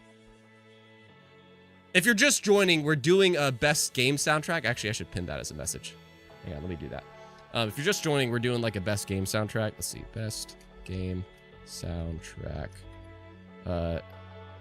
Bracket face off happening right now. I'm gonna put that and then pin that message. So people, just in case they join, they'll know what's like happening. Yeah. I personally root for Katamari, even though I know you guys are gonna let Splatoon take it, because Katamari, again, it's a very unique soundtrack, whereas Splatoon 2 kind of already did what Splatoon 1 did. In my opinion, I think Splatoon 2 is the weakest soundtrack. Controversial take. Controversial take. I think Splatoon 2 has the weakest soundtrack of the trilogy. But Katamari is just its own, man. I don't know, but anyway. But I see one for Splatoon, another for Splatoon, another for Splatoon. Oh, Supertone votes Katamari. Yeah, I vote Katamari as well, but I think we have 3 for Splatoon, so we'll go Splatoon. Okay. Oh, dude! Wow! Wow. Wow. Persona 5 versus Kingdom Hearts 2. Joey, no. This is the worst. Wow. Wow. Silver, the GOAT Joker. JV P5 easy? Really? Dude. Joey, you can't pin my 2 favorite JRPGs against each other. Like obviously I'm more the Kingdom Hearts fan, but if I'm a critic, if I stand as a critic here, even though I'm not, I wish I was, but like this is a self-declared critic. Freaking damn, man. You guys know Kingdom Hearts, it's like one of my 2 favorite game franchises. It's one of my 2 favorite game franchises. But as somebody that's only played one Persona game, I still 100% like can admit that Persona 5 is like one of the best game soundtracks ever. No question. It's one of the best. My eyes are hurting. Ugh. I gotta put eye drops in again. Ugh. But oh shit, I can't listen to this soundtrack. I'm gonna get all emotional. One of the best soundtracks ever in Outer Wilds. Anyway, God, man, Persona 5 is such a fantastic soundtrack, but Kingdom Hearts 2 soundtrack is absolutely fantastic as well. I would argue Kingdom Hearts 2 soundtrack is the best Kingdom Hearts soundtrack. It's better than Kingdom Hearts 1, it's better than 3, better than Birth by Sleep, better than everything, in my opinion. The soundtrack to Kingdom Hearts 2 has so many, like, great things in it that fit so well. Don't let it come to me.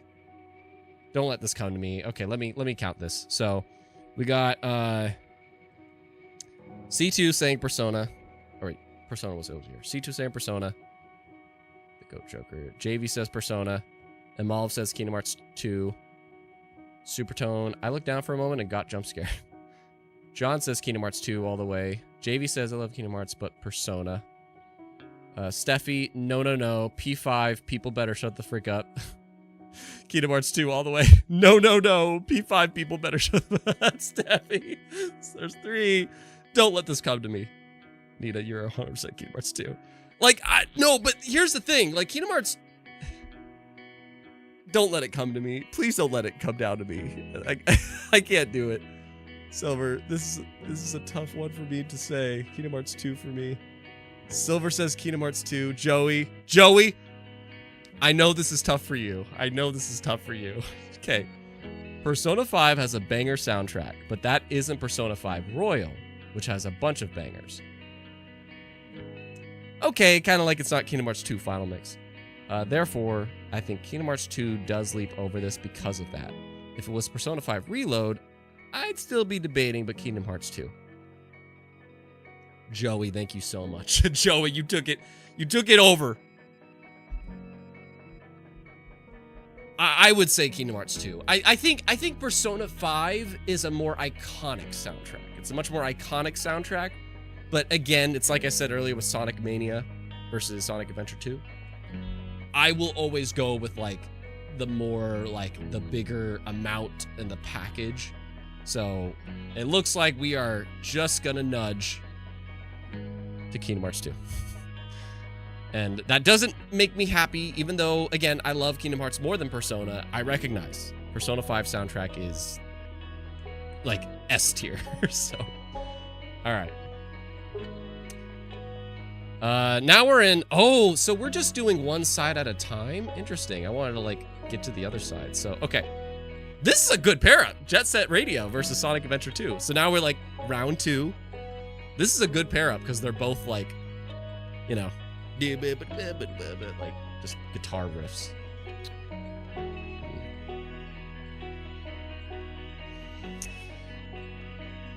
I said Jet Set Radio. As much as like I'm closer to Sonic Adventure, I do my best. Like this is a pro. Nina, if you're watching. I do my best to like set aside my own personal bias, my own personal wants and whatever, to like set that aside and really like if somebody's legitimately asking me like which one I like better, which one I critique more or whatever, I do my best to set that aside and give like an honest answer. And if I do that, like I'm closer to Sonic Adventure 2, but on paper, I will admit, like Jet Set Radio, it's kind of like Persona 5 earlier. Like I admit, Jet Set Radio, that would be my pick. If I was to truly like vote on the president here. But what do you guys say? So I'll say Jet Set Radio. JV, oh wait, I'd be cooked. Silver, sorry Joker. Joey. Okay, well, Jet Set Radio sweeps still. Steffi says Jet Set Radio. Supertone says Jet Set Radio. Wow. Silver says Jet Set Radio. JV says Sonic Adventure 2. Seems like we got Jet Set Radio on this one, so let's do that. Goodbye, Sonic. Goodbye. Undertale versus Shovel Knight. Look, man, this is another good pair up. I don't know if they planned this, but this is a good pair up. like somehow we're just like having good round 2s. It's Undertale. Right? Like, it's unfortunate. It's very unfortunate, but I see one for Undertale. Joey Undertale. Baker says Shovel Knight. Any other votes? I'll say Undertale. As much as Shovel Knight has a great soundtrack, it's just Undertale's is legendary, in my opinion. Joey, this is around the sweeps like that. JV says Undertale. Yep, Undertale. Okay, that was probably the easiest one so far. Very well, Shovel Knight. Sorry, Nicholas. Sorry, Baker. Cuphead versus Mario Kart 8 Deluxe. This is a good one. This is a good one. What do you think? Mario Kart 8 Deluxe versus Cuphead. Great guitar riffs, a lot of variety. Mario Kart 8, Cuphead, very unique aesthetic with the old-timiness and jazz. What do you think? Don't let it come down to me, because this is a hard one. JV says Mario Kart 8. Joey says, let me think on this. I get it. Silver, I'm going for Cuphead. Sorry, Mario. Nicholas, Mario Kart. Steffi, Cuphead. Wow, we're back and forth. John, Mario Kart. We're back and forth on this one. C2, Cuphead. Wow. Back and forth. Joey, yeah, I gotta go Mario Kart 8 here. I can't tie it. Super Toad says Cuthead. What? You just want to see me break it. You just want to see me break it, Super Toad. Is it down to me? 4-4? First off, Outer Wilds should be on this list. Man. This is one of those things that if it's down to me, I appreciate Cuphead soundtrack more. Like, I appreciate it more. But I think Mario Kart 8 Deluxe has way more, you know, jump to it. A lot more power and, like, damn. That's really tough. That's a tough one. Gun to my head. Whatever.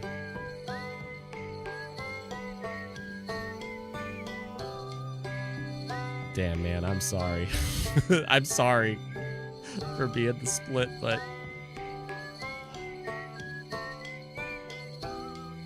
Man, there's such good... This is tough! Alright, Mario Kart 8 Deluxe. Alright, moving on. Ah! That sucks. Okay. That sucked. Oh, come on! Don't you dare! No! This is Kingdom Hearts 2! Don't you dare! Don't you dare. Silver says no? No! Come on! No! Am I missing something? Was Splatoon 2's soundtrack so amazing? I seriously thought Splatoon 1 and Splatoon 3 were much better soundtracks, but that's just me. What are you thinking? Joey, yeah, Kingdom Hearts 2 and it's not even close. Silver, Kingdom Hearts 2. JV, Kingdom Hearts 2. Nicholas, Splatoon 2, hands down. JK. Okay, Steffi, Kingdom Hearts 2. We're already at 4 for Kingdom Hearts 2. It's been pretty rare that we cross, if we get to 4, that's usually a tie, so I'm just gonna break it right now. It's Kingdom Hearts 2. But that's cool. We had a Splatoon 2, Kingdom Hearts 2. The 2s. Alright. Jet Set Radio versus Undertale. I vote Undertale. Jet Set Radio is fire, though, man. It's a fire soundtrack. This is one of those things, though, that it's like, if you listen to the soundtrack to Jet Set Radio without playing the games, like without playing the games, Jet Set Radio is a way funner soundtrack. But when you play the games, I think Undertale is, like, no question, because the emotional beats that happen in the story and stuff. Yeah. So I'd say Undertale. And Joey, and now I'm stressing. Supertone says Jet Set Radio. And I say Undertale, but I would accept Jet Set Radio overtaking this. I would accept it. Because it's a boppin' soundtrack. It's a freaking boppin' soundtrack. I gotta put in my eye drops. They are hurting. What else we got? Wow, we got 2 for Jet Set Radio. Okay, hold on. So I said Undertale. Supertone says Jet Set. Silver says Jet Set. Joey, I love Jet Set, but Undertale soundtrack is a musical masterpiece. Undertale gets it here. Anybody else? I don't want to have to do a coin flip. Come on. Come on. We need somebody to tie break it.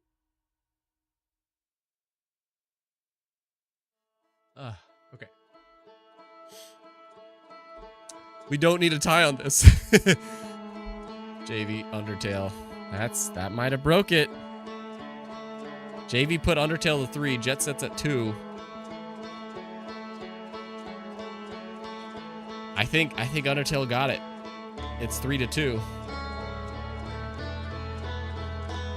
Going once. Going twice. Nicholas, is Undertale like Earthbound? I have not, but I have, but haven't played it. You've definitely heard a soundtrack of Undertale. If you're in the game scene, you've definitely heard a soundtrack. But yes, it's very much like Earthbound. We had just a nudge above with Undertale. It was 3-2, so we're doing Undertale. I'm sorry, Jet Set. Jet Set deserved to be in like the top 4 potentially, but Mario Kart 8 Deluxe versus Kingdom Hearts 2. On paper, I'm definitely biased on this one, but on paper, this is a very good pair-up. Mario Kart 8 Deluxe has a fantastic soundtrack, but Silver, Kingdom Hearts 2 Sweeps Part 3. Okay, so there's one for Kingdom Hearts 2. JV, you have definitely at least heard Megalovania. Everybody's heard Megalovania. That's from Undertale, yeah. Joey, Kingdom Hearts 2 easily. Steffi, Kingdom Hearts 2. We have a very biased crowd here, though. If I did this, like, if I was a Nintendo channel and this question got asked, like, I feel like we would go Mario Kart. But I know we got, like, some diehard Kingdom Hearts peeps here. Sans theme is so good. JV says Kingdom Hearts 2. Okay, if we get to 4, then I'll just add to that Kingdom Hearts 2 just to keep... Yeah, so Kingdom Hearts 2. Farewell, Mario Kart. Oh my god. Oh my god. Good luck! Good luck with that.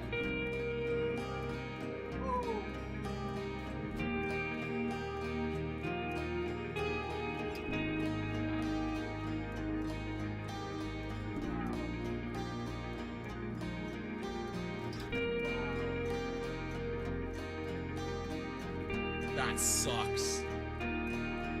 That really sucks. That really sucks. Wow, this is impossible. This is really impossible for me. Wow, this is impossible. This is a Sophie's choice. This is a Sophie-ass choice. There's no... Oh my god. This is impossible. This is actually impossible for me. Like, I can't. There's no... Wow. Just strictly speaking soundtrack-wise. Like as... Oh my god. This is actually impossible. Okay, where are we at? So... Mission failed. We'll get him next time. Okay, JV. Kingdom Hearts out of respect. Silver says Kingdom Hearts 2. Sorry, Undertale. Nina, you don't know. You don't know these soundtracks. But I appreciate you trying to keep it in mind. Steffi. See, Steffi, you and I are on the same page, Steph. You and I are on the same page. And I know, because of our conversations, our time together, you and I are on the same page here. Like, yeah. I would love to see you break it. You say Kingdom Hearts 2 is replayed the most for me. Exactly, replayed. But does that still make you vote over it? Like, Joey, I have to go Kingdom Hearts here. Yoko's my goat. Wow, so we have 3. Nobody said Undertale. Wow. Kingdom Hearts 2 has 1 winged angel. I just want to say that much. Yeah, but that's not... I don't want to put that as an edge for Kingdom Hearts because that's a soundtrack that came from Final Fantasy. Man, as much as, like, I've said many times that Kingdom Hearts 2 is one of my favorite soundtracks ever, this is, again, like the Persona 5 situation where I acknowledge that Undertale is, like, I have to swear, fucking iconic. Fucking iconic. But it doesn't matter so far because we have 3 votes and nobody else has voted for Undertale. Even if I voted Undertale, it's out. So I might just give it to Kingdom Hearts 2. Unless we get like a couple people that stand for Undertale. I wouldn't be able to make this choice. So I'm glad if you guys made it for me. I'm glad if you guys made it for me because I can't make this choice. I legitimately can't. This is actually like, if my child was on the line and I had to choose this, I'd be in trouble. I'd be in a lot of trouble. All right, you guys chose Kingdom Hearts 2. I will say, okay, legitimately, if there was a gun to my head or my child's life is in trouble or something and I had to pick, like, I guess then I would just be forced to go with my personal bias and say Kingdom Hearts 2. But I swear, man, like, if I thought of, like, the top 10 greatest soundtracks, this is actually a good statement. If I made a list of the top 10 best soundtracks of all time, I would put Undertale on that list and not Kingdom Hearts 2. If I made a top 10 favorite soundtracks of all time, then I would put Kingdom Hearts on that list and Undertale. So because of that, you know, like I would put both of them on my favorites, but I would only put Undertale on the best. So I would probably vote Undertale then. That's a good way to figure it out. So, but you guys voted Kingdom Hearts. So let's go Kingdom Hearts. Okay, so we're on the other half. Jesus Christ, can we just like take a breath? Take a breath for a second. I meant to like heat up some snacks during this. We're like doing a really long stream today, and I don't know. Like I just meant to heat up some snacks, but I'm just in it with you guys. Now that we're live, instead of like the first half hour, I went live. But wasn't live. All right. Okay. Are we ready? Silver's already voting. Okay. All right. Halo Combat Evolved or Metal Gear Solid 3 Snake Eater. Listen, man. I know I'm biased on this one too.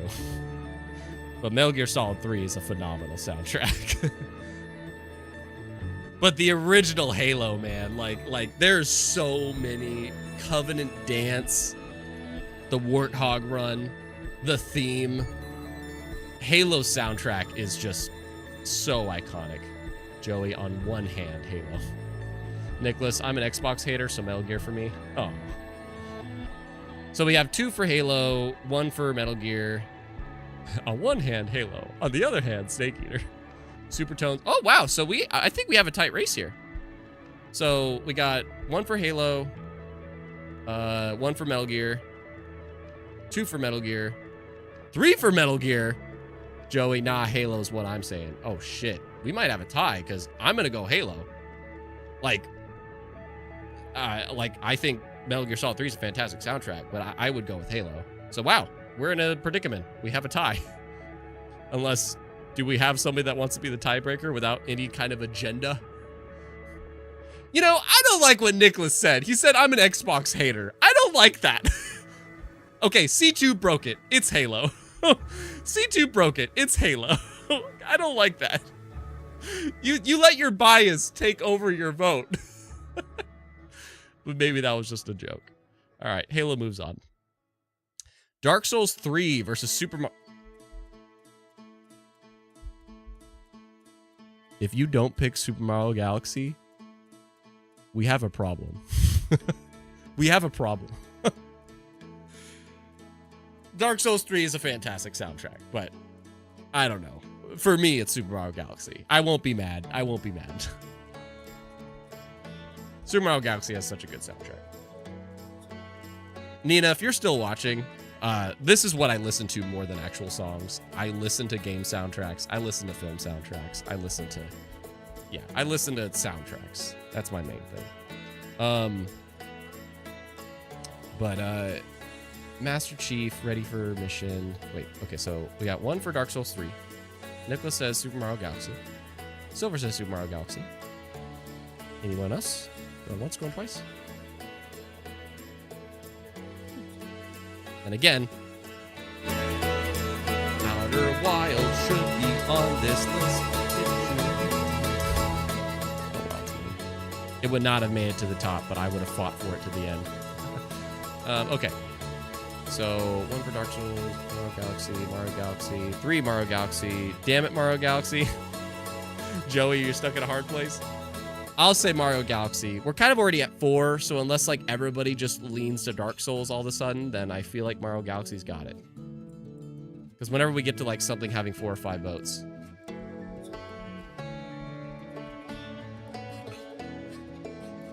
We're going Mario Galaxy.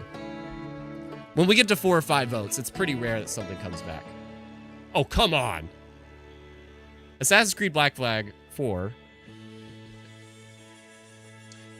Mulligan. Let me do that again. Assassin's Creed 4 Black Flag. Black Frag. That's what I said. Black Frag. Okay. Assassin's Creed 4 Black Flag. Or Elder Scrolls. What's wrong with me? I'm getting tired. I'm tired. Elder Scrolls 5 Skyrim. Assassin's Creed 4 Black Flag. Or Elder Scrolls 5 Skyrim. Supertone. What? Joey, Skyrim by a ridiculous mile. What? Silver says Skyrim. Rocket says Skyrim. So far, it's a clean sweep. Anybody want to stand for Black Flag? I'm going to say right now, Skyrim. And I can only say that because I haven't experienced either of these games. I know. Attack me. That's fine. But, because of that, though, I have equal bias on this. So I don't have, like, you know, I can base it off of everything I've heard of both soundtracks. And yeah, I'm Skyrim on this. And with that, we reached 4. If we reach like 4 or 5 and if everybody's not voting, then that's pretty much it. So Skyrim got it. I'm going to leave this to you guys. I have no say on this. Hades versus Witcher 3 Wild Hunt. This is I have no say. I can't say anything. If anybody... I feel like I've heard a lot of Hades music and some very iconic tracks from Wild Hunt, but I don't have a say on this one. Rocket says Witcher. Joey says Hades easily. Oh, shit. I'm just going to give you guys like 30 seconds to a minute to vote at least. Because I want to do trivia. We need to still get to trivia. We've spent so much time on this. Silver, Witcher 3 for Geralt. 2 for Witcher 3. Uh-oh. Joey. Uh-oh. Uh-oh. With a few seconds left, what are we thinking? What are we thinking? Nicholas, haven't played either, unfortunately. Going once, going twice. Is Witcher taking this? We don't have very many votes. Where's everybody's votes? If you're here watching, we're playing actually, yeah, this is actually important. If you just joined us, we're doing a Damn it. FYI, so this is actually one of my favorite soundtracks of all time.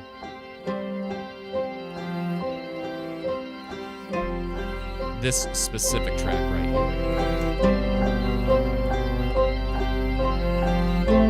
I will just stare to space and think about the life of this song.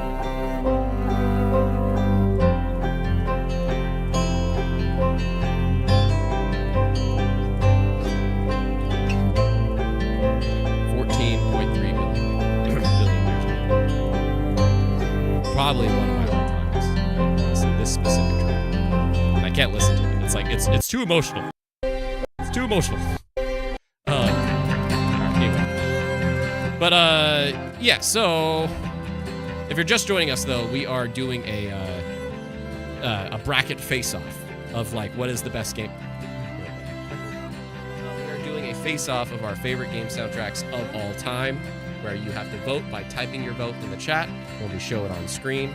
And like right now, we have The Witcher 3 Wild Hunt versus Hades. So type in the chat what you would vote for like best game soundtrack. Not your favorite game, but favorite soundtrack or better soundtrack, however you want to choose. So we got 1 for Witcher from Rocket. Joey says Hades. Silver says Witcher. JV says Hades. Silver, anyone voting for who? Hades or Witcher 3? So we're tied? I don't want to tie break this, so I'm gonna flip a coin. I mean, yeah, I'm gonna flip a coin because I don't want to. Or actually, I have a better idea.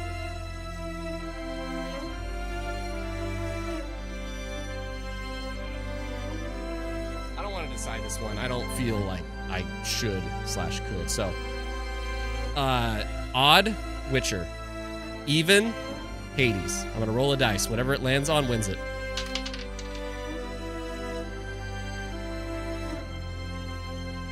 It was a 6. We're giving it to Hades. And if you're mad about it, then tell everybody to vote, dang it. Tell everybody to vote. All right, Final Fantasy VII versus Xenoblade Chronicles. I don't think there. I would say Final Fantasy VII. JV, Final Fantasy VII is iconic, but I have to be biased and vote for Xenoblade. How dare you? All right, 1 for Xenoblade. Silver, Final Fantasy VII for sure. Supertone, Xenoblade. Going once, going twice.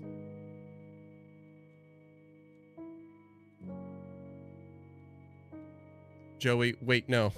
Final Fantasy VII has 1 winged angel. We're going with that. All right, another Final Fantasy VII. Nicholas, I've been wanting to play this Final Fantasy VII. Wait. Are you voting it or are you... Rocket says Xenoblade. Oh, shit. Yeah, Nicholas, what's your vote? Is Steffi here? I feel like, well, she might vote Final Fantasy VII. This is annoying because I vote Final Fantasy VII as well. I've heard a lot of Xenoblade soundtrack, and it's great. It's a really good soundtrack. But I would vote Final Fantasy VII just because of the iconicness of it and all the things that it thought of. And just because we're at a tie, yeah, Nicholas, let's take that over. Nicholas tipped it over to 4 for Final Fantasy VII, 3 for Xenoblade. So Final Fantasy VII. Sorry, Xenoblade peeps. Ooh! A Zelda face-off. Ocarina of Time versus Wind Waker. The Ocarina of Time versus Wind Waker. Interesting. Interesting. What is happening on my screen? Please don't make me... Oh, God. I'm scared to press anything because I don't want to lose our progress. Close ad. Oh, no. Oh, no. Go away. Oh, no. Oh, God. I'm going to have to... I remember the results. Bro, what is this? Oh, God. Okay, I'm going to press refresh, and I know where we were at. Oh, thank God. Okay. Whew. Shouldn't your vote count for 2? Hell no, Rocket. Hell no. I'm there for the people, man. My vote does not count as 2. I will be a tiebreaker, but my vote does not count as 2. We're all a person. I have no power. Alright,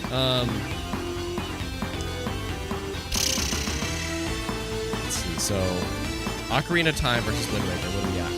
So, JV says Ocarina of Time, easy. Joey says Ocarina of Time, easy. Nick says this is hard. Rocket says Ocarina. Supertone says Ocarina. Ocarina sweeps. Ocarina sweeps. I would say Ocarina as well. So yeah, Ocarina, that is a clean sweep. That was an easy one.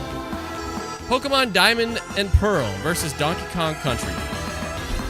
Donkey Kong Country. That's my vote. Donkey Kong Country. Rocket says Donkey Kong Country.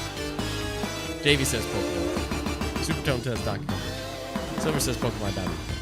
Joey says Pokemon Diamond. Oh shit. Oh shit. We have a tie. Do I have to roll the dice again? Steffi says DK.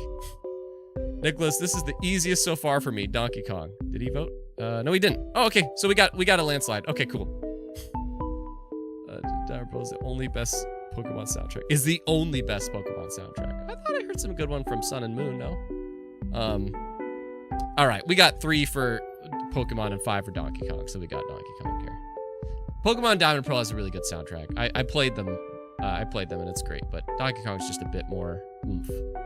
And finally, Star Fox versus Mega Man X. Listen, before you vote, Mega Man X I believe, if I'm wrong, doesn't that have the Kick-Ass Zero theme? My vote depends on this.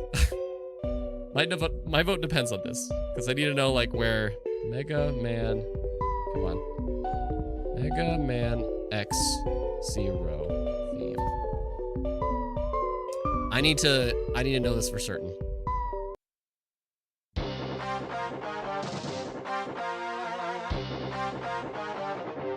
It's not the one.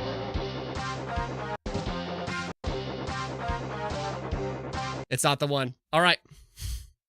With that, but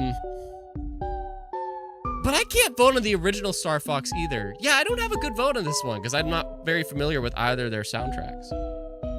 Yeah, I can't really vote on this one. I'm not familiar with both of these. Mid versus mid. All right, Rocka says Mega Man. Joey says Mega Man has zero. Well, okay, so JV says Mega Man. Joey says, therefore, Mega Man X gets my vote. Nicholas. Okay, let's say Mega Man. You guys are saying Mega Man, so let's do Mega Man. Okay. Round. Oh, Joey. Oh, Joey. Earlier, I shouted out Steffi. This one, I shout out Joey. Good luck, boy. Good luck. The original Halo soundtrack versus Super Mario Galaxy. Joey, this is vile. This is a tough one. This is a really tough one. No question. This is vile, he says. JV says Mario, easy. Carolina says Halo. Supertone says Halo. Nicholas says Mario Galaxy. However, Nicholas confessed that he has like a hatred towards Xbox. So I admit, I'm not into that. So that might be a tiebreaker thing. His vote counts for now, though. Silver, Master Chief retreating. But I'm going to go with Halo. Okay, so Silver says Halo. Joey, I'm sorry. I'm biased. Halo. All right. Rocket says Halo. And I say Halo. Wow, that was the most votes. That one, we got the most votes. Let's keep that up. That was 9 votes. So, great. 6 for Halo, 3 for Mario. All right. That was a good job. Skyrim versus Hades. I'm going to let you guys handle this one. I mean, I'm familiar with them both enough, but this is one of those ones that I kind of feel like I'd like to stay out unless I have to be the tiebreaker. Carolina, Skyrim, easy. Rocket, Skyrim, 1000%. JV says Hades. Joey, I can't believe I'm saying this, but Hades. Ooh. Silver, Skyrim. Anybody else? We had 9 votes before. Where's those other 4 peeps? Unless you just feel like, you know, you don't really feel like it's fair if you like have a strong bias or are very not familiar with either. Like, if it was me, and just based off of everything I've heard, I would probably say Skyrim. But that's, again, only if I have to be the tiebreaker or whatever. So for now, we have 3 for Skyrim and 2 for Hades, and I'm going to go Skyrim. You got to go fast. You got to vote fast. You got to vote fast. All right. Wow. Wow. These are 2 classics. These are 2 classics, man. Final Fantasy VII or The Legend of Zelda Ocarina of Time. That Final Fantasy VII or Legend of Zelda Ocarina of Time. Wow.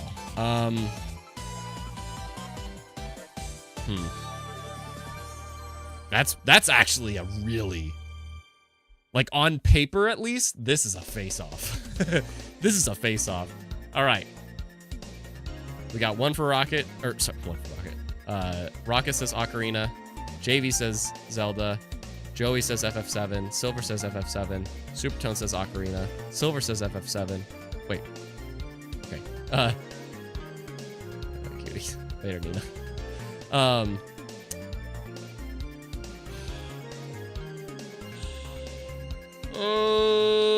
Okay. this is where I kind of want to let you guys decide. I want to let you guys decide. You said 3, 2, 3, 2, 3. Final Fantasy 7. Final Fantasy 7 has 2. There's 3 for Zelda. Do I have a genuine vote here that I could take this to a dice roll, or do I lean to Ocarina? If I vote Final Fantasy 7, then I could take it to a dice roll, but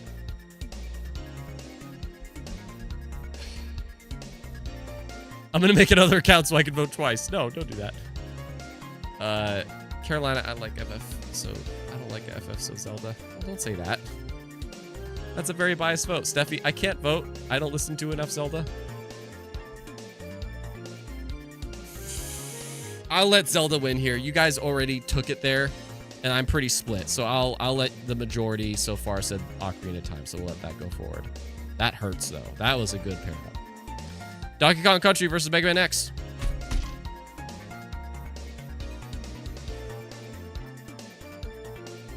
Can we just spam Donkey Kong Country, please? Can we just spam Donkey Kong Country? All right, I see 1 for Mega Man, 2 for Mega Man, 2 for Donkey Kong. So we're tied. 3 for Donkey Kong. 3 for Mega Man.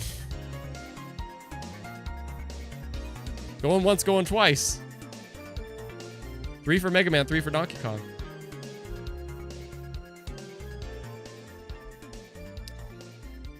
If we are left at that, 3 for Mega Man, 3 for Donkey Kong. I'm gonna take this Donkey Kong.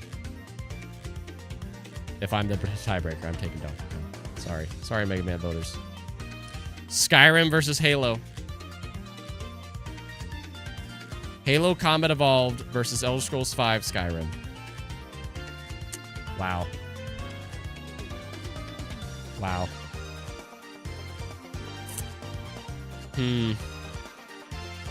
Rocket, I hate to say it, but Skyrim. Ooh. Silver, Halo Combat Evolved. Carolina, now this is getting hard. This is a tough one. I'm pretty biased on this one, so I'm hoping you guys can decide it. But, like, on paper, I can admit, but... So Silver says... Wait, so Rocket, hate to say it, but Skyrim. Silver says Halo Combat Evolved. Joey says Halo gets an easy round. Thank you. Nicholas says Halo. Carolina says Halo. We reached 4. Whenever we reach 4, Supertone says Halo. Okay, we reached 5. Halo's got it. Yep. Skyrim made it far, but Halo takes it. Zelda Ocarina of Time versus Donkey Kong Country. Zelda Ocarina of Time versus Donkey Kong Country.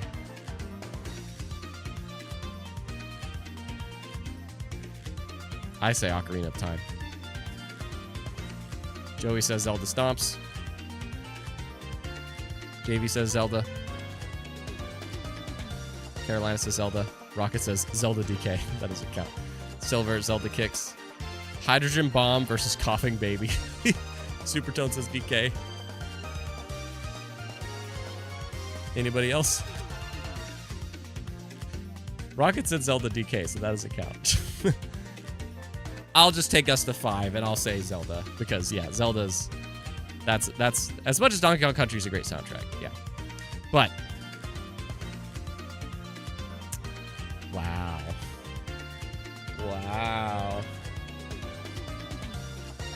You know, this is actually pretty freaking... I don't feel like as split about this as the Kingdom Hearts 2 versus Undertale face-off, but on paper, you got to acknowledge that Halo Combat Evolved and Zelda Ocarina of Time are 2 games that have such iconic soundtracks. Such iconic soundtracks. Like, absolutely, yeah. So,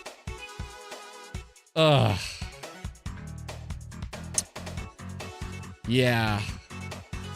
Like, I'm biased here, but I recognize, man, like... Or, I can't hum it, but like the Hyrule Fields theme, or Whatever, just there's so many iconic themes from Ocarina of Time. And then, but Comet Evolved. Just, again, Covenant Dance, one of my favorite soundtracks of all time. And like, there's so many iconic soundtracks from both of these games. But this is tough. Where I lost track of like when the vote started. Who's gonna face Sora, ladies and gentlemen? Can we vote again? If you voted, can you vote again? Because I lost track of like where, okay, wait, no, it has to be, yeah, because the last vote was Donkey Kong versus Zelda. Okay, so I got this, yeah, okay, so I got the votes now. Okay, sorry about that. Okay, so, okay, so, hang on, I have to look at the, so, I think if I'm right, Rocket's saying Halo. Carolina's saying Halo.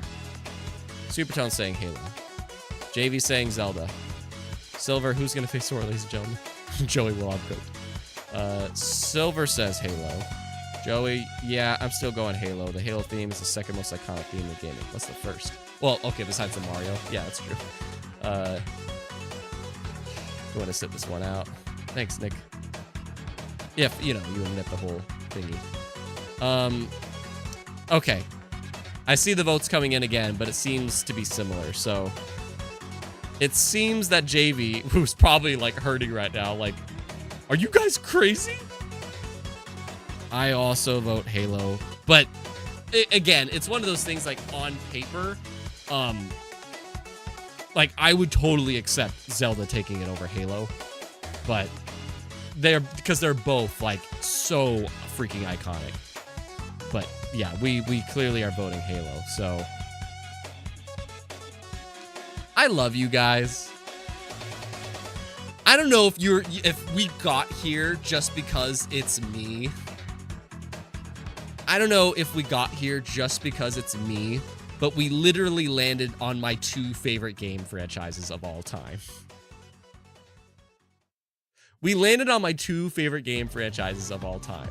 However, while Halo 1's soundtrack is much more iconic than Halo 3, Halo 3 is my baby. Halo 2 and 3, I think, are better, more superior soundtracks, but Halo's is much more iconic. So I get it. I get why they put Halo 1, but we literally landed on two entries from my 2 favorite game franchises, so... What do we do now as our winner to the best game soundtrack of all time, at least according to this list and what we had to choose from?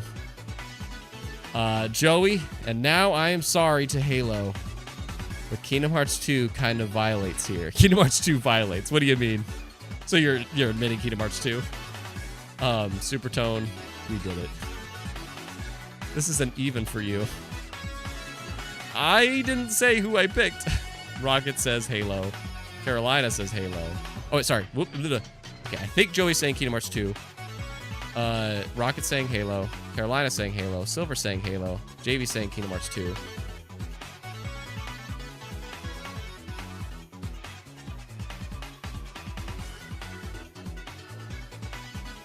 Do you recognize the soundtrack?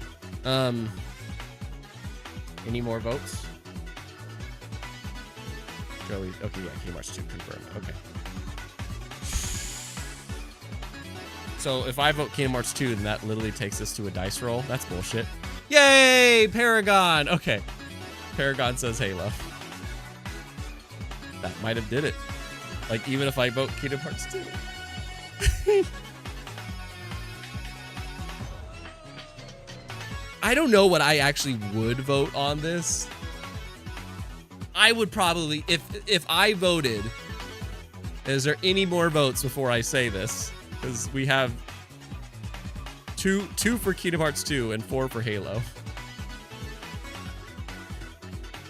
Supertone, I could vote Kingdom Hearts 2 for the memes. Don't do it. Yeah, Super, you didn't vote yet. And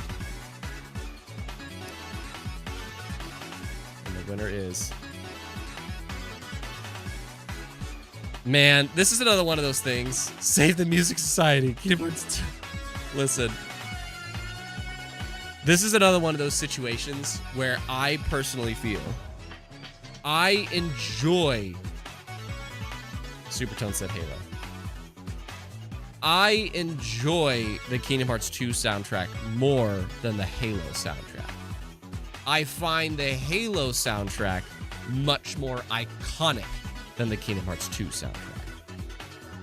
So this is one of those things that it's like, if I was a critique and just decided which for the time was much more legendary of a soundtrack, I would say Marty O'Donnell and James whatever for Halos. But I personally favor, like, which one do I listen to more? Probably Kingdom Hearts 2 with all the various things it has. But Supertone took it to 5 for Halo. So, I guess our most iconic soundtrack of all time is Halo Combat Evolved. Wow. Over Undertale. That is the only one. That is Undertale getting out of this, man. JV, damn, y'all really let Halo win. I mean, look, if anybody debates this, like, honestly, like, they could say they disagree with it, but if they have a problem with it, that's sketch. Because the original Halo, its soundtrack is one of the reasons it made it, like, one of the most legendary games of all time. That's one of the many reasons Halo became, like, one of the best games of all time, is its soundtrack was so freaking iconic. And Kingdom Hearts 2 soundtrack is absolutely great, too. Iconic, but it's a fantastic soundtrack. But that's a really good top 4. That is a really good top 4 we landed on. Undertale, Kingdom Hearts 2, Zelda Ocarina of Time, and Halo. Though that's a great top 4. Like, I would accept any of those 4 winning. No question. I would accept any of those 4 winning. Like, my personal favorite amongst those 4 is probably Kingdom Hearts 2. Probably. But I would accept any of those 4 winning. No question. JV Zelda OST is 100% more iconic than Halo. In your opinion. That's very important to me that we state. Because when we think our opinion of art is the correct one, that's when the opportunity to speculate and discuss gets thrown out the window. We can never have the objectively correct opinion on art, essentially. We can do research and have backing points as to, like, if there is a very broad, unanimous take. Sure, and that can supplement your take. But art is subjective. And so how can we narrow things down? We could all share our collective opinion and vote. And it'll upset a few of us, but for now, what we have landed on in this live stream is Halo Combat Evolved. Good job, everybody. It's almost 5 o'clock. That was a blast, though, man. I'd love to do that more. That's a fun thing. That is a very fun thing. That was a good time. No alcohol required. And we didn't get too heated, which I appreciate. But, oh, God. Hey, J-Dog. I remember that. I remember that profile picture. That is a very big hater of mine.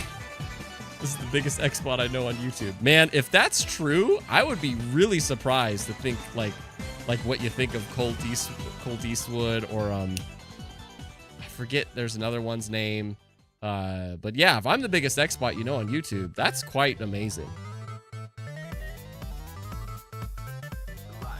I haven't seen that name in a long time. I actually did this recently. I decided just for fun, at least for the time being, I had a lot of names on my channel muted for a while and just kind of blocked because it just seemed like they were there just to hate instead of offer their opinion. And yeah, I decided like every year I'm just gonna, like, you know, reset that, and then I'll do it collectively throughout the year just to see maybe people change over time. But Crap Gamer's another. I haven't heard of Crap Gamer. Maddie Plays. I don't think Maddie Plays is definitely like more towards the Xbox side of things, but Now we're just talking about Xbox channels. Mega Man 2. Mega Man 2! Why was Mega Man X on this list? Why? Okay, we need to look at that again. Because, like, why? What should have been here? That's a good question. What should have been on this list that wasn't on this list? Mega Man 2 should have been over Mega Man X. Star Fox 64 should have been over Star Fox Super Nintendo.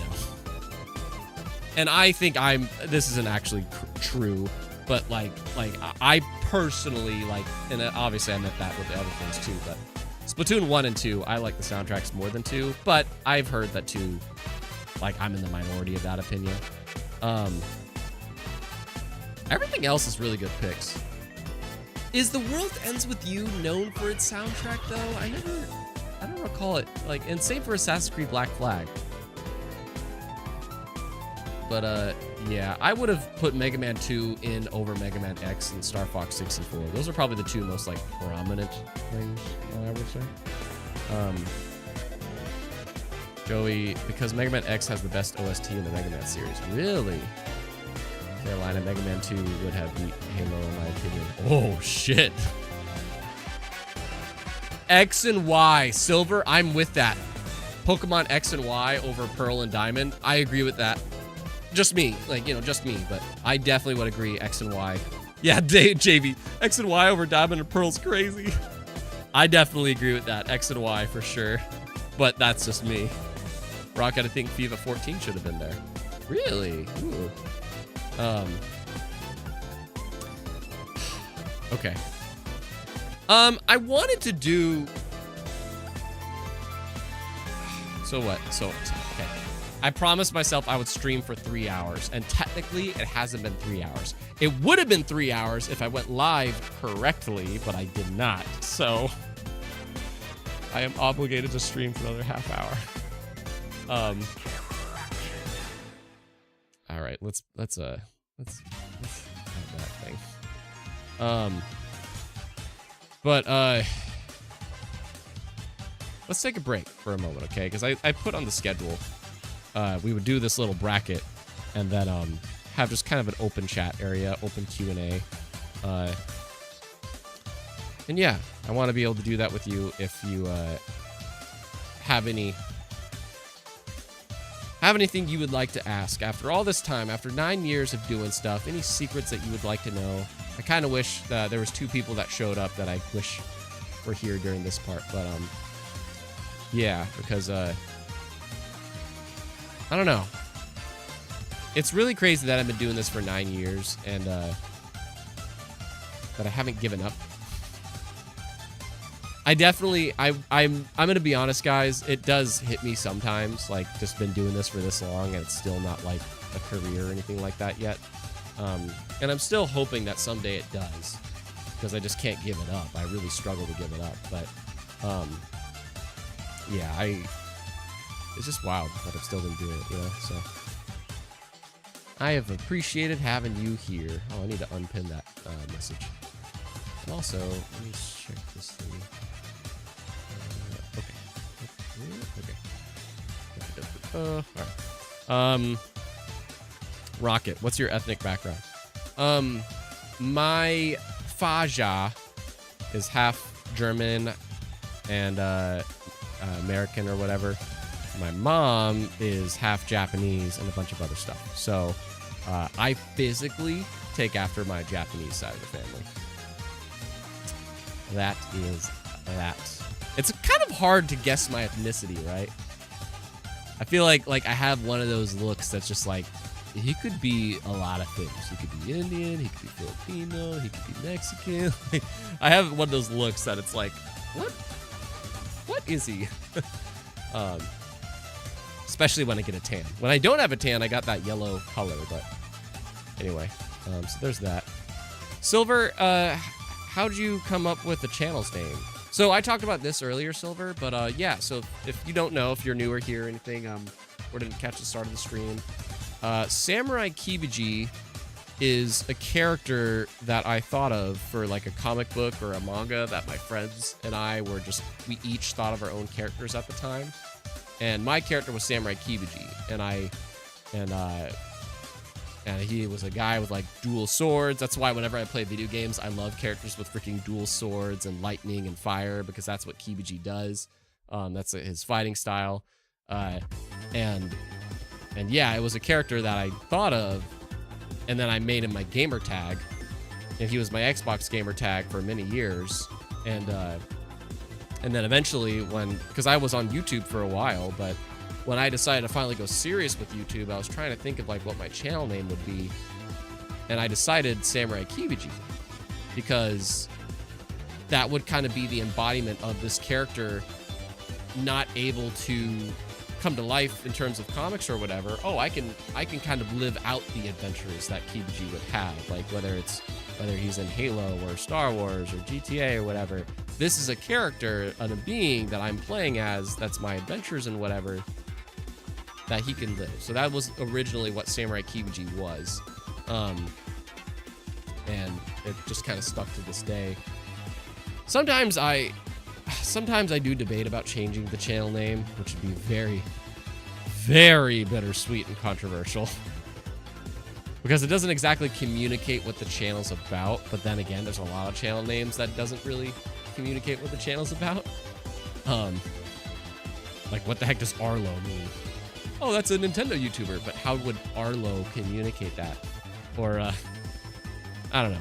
There's just channels that you wouldn't guess based off their name. Captain Kid, Alpha Rad. So,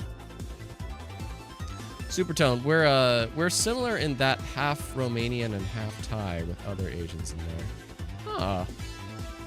Nicholas, I'm sorry for how that comic came out. I realize how shallow it was. I'm going to try to be more objective going forward. What do you mean, Nicholas? Are you talking about the I hate Xbox thing? No. I mean, that's just an honest, you were just sharing how you feel about Xbox. That's fine. I mean, as long as, you say that, that doesn't attack anybody. That's sharing how you feel. And that's really important with just overall discussion on the internet. It's like, if you belittle others, you could say, instead of saying, I hate Halo, you could say, Halo is trash. There's two differences between those. I hate Halo is keeping it focused on you and what your experience is. Saying Halo is trash, Halo or Xbox is trash, that's you attacking others. If somebody loves Xbox and you say Xbox is trash, that's you threatening something that they love by belittling it. And that's what we all have to learn, I think. It's just to express what our own experience is and not like state it in a way that necessarily attacks somebody.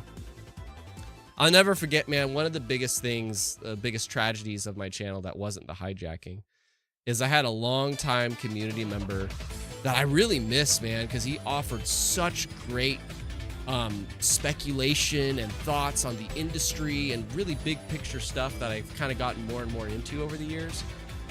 And when I started talking more and more about Xbox and being excited about Xbox, he started to say, like, you're coming off as really disingenuous. And that kind of bugged me. And it was like he was kind of showing up on the videos, doing it constructively, granted, but he kind of always showed up to not disagree, but to kind of, and not attack either, but it was kind of like, you've stated this before. You disagree with this. You've disagreed many times. So why are you restating the same thing again? As if it's like you feel the need to correct me. And that just got to the point kind of where I just didn't understand why he was here, so negative vibes. Yeah, it's like, again, he wasn't doing it, and this is why, like, I apologized to him a year or two later, because he was a mega fan. He was a patron. He followed me for a long time. We were on that Kingdom Hearts journey together, and I really do miss him in this community. I genuinely mean that. Disingenuine. I genuinely mean that, and I reached out to him like a year or two later to just say, hey, I really I'm not saying, I wish you would come back, but I just want to apologize about any misunderstandings or ideas that you may have had about me, and your opinion does matter. It does. So, and I just explained, though, that I just felt like it's just how continuous the disagreement was showing up that's what kind of made me feel a little bit threatened or put off. So I was kind of not sure why that was happening so frequently. But anyways, I bring that story up because we just have to do our best to really state what our experience is instead of what someone else is and judging them or describing them. And that's what was happening there, is that he was saying stuff like, you're coming off as disingenuous. You are not acknowledging this.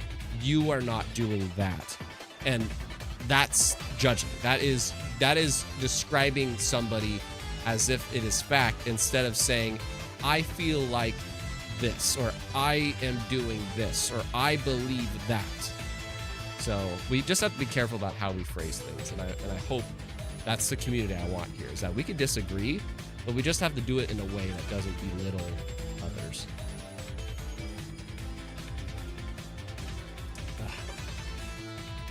Rocket, can you DM your subscribers on YouTube? No, I wish that was an ability. That is something that I wish YouTube would add, but no, you cannot, unfortunately. You can on Twitter. If you @ me on Twitter, and then just then if I follow back, then I can message you. But I made it so like only mutual follows can message me, because otherwise I've just gotten so many. I'm curious to open that up again. And see what kind of things I get. Ninja, shout out to you, sir. Once again, I shouted you out as well as other folks. Shout out to Aaron Naugle, Madsen, JoeySTRIKE, FoxLeCredule, Stephy, and Capone for being high-tier patrons that support the content. Thank you so much. And if you're just joining this so late in the stream, we're coming towards the end here. I have started YouTube channel memberships. If you would rather not do Patreon and just stick to YouTube, then YouTube memberships is now an option for you, where you will get a badge, you'll get emotes, you'll get exclusive content that I now am going to try to post to YouTube once we get the members rolling in. There's a lot of patron exclusive content that I want to just start sharing to YouTube now, in case people prefer to follow there. So anyway, I very much appreciate your support and just being here. But yeah, Ninja, hello. Just want to stop by and say thanks for all the great times and continued support for all the work you do. Happy 9 years. Thank you, Ninja. Thank you so much, man. You missed me getting emotional earlier. I freaking cried. Not about describing things, but we're going through like what my favorite videos were, and yeah, I came to the Mirio video, and the Mirio video is like the one that means the most to me. So Joey, he was a chill guy. His one little console war period was weird, but things got resolved. Yeah, at least I hope so. You know, what bums me out is I've noticed, and I guess Joey, you know who I'm talking about. I don't want to say the name because I don't want, you know, ill will or anything. But yeah, we worked it out. But what's really tragic about it to me is that when I found this account again, he kind of like stopped. It almost made me feel like I ruined his experience of video games, which is really tragic, because it's like I think that's too bad that, you know, somebody could get to somebody that much. It's gonna happen, you know. People can just feel such a different opinion that you know, it genuinely hurts them, especially if they like once cared about the person. But even though we kind of worked stuff out, when I saw the profile, it's like now he just avoids talking about video games, which is tragic, or at least publicly talking about them. And that sucks, because he was like a very passionate person with great opinions about the industry and such. And it's just funny how like that can just happen when our opinion feels so threatened that it could just get to us that much. JV, as someone who used to be obsessed with console wars, especially when I was younger, I definitely understand where that guy was coming from, because in my opinion, not gonna lie, being mean is fun in a weird, twisted way. And that's the thing. It's like, he wasn't being mean. It's just very corrective is the word I'm gonna use. Very corrective. But yeah, and I get it too. That's why I was telling him, like, I apologize because, like I let it get to me. And that's what's so annoying about like all the social media, like back and forths you see where just people, they let it get to them. They let their opinion feel threatened about not being right. And it's just a waste of energy to do that, man. We just have to let go of feeling the need to be right. At least we don't have to do that. I hate it when people say that. We have to do this. You have to do this. I hate it when people say that. You don't got to do nothing. But I believe that it would be very beneficial to just kind of surrender that need to be victorious when things get out of hand. Supertone, are there any fictional worlds you were enthralled by, but the story you just couldn't get into?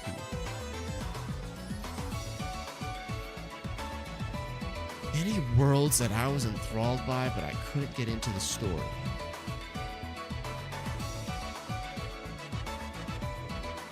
That's a good question. I couldn't get into the story, but I was really into the world.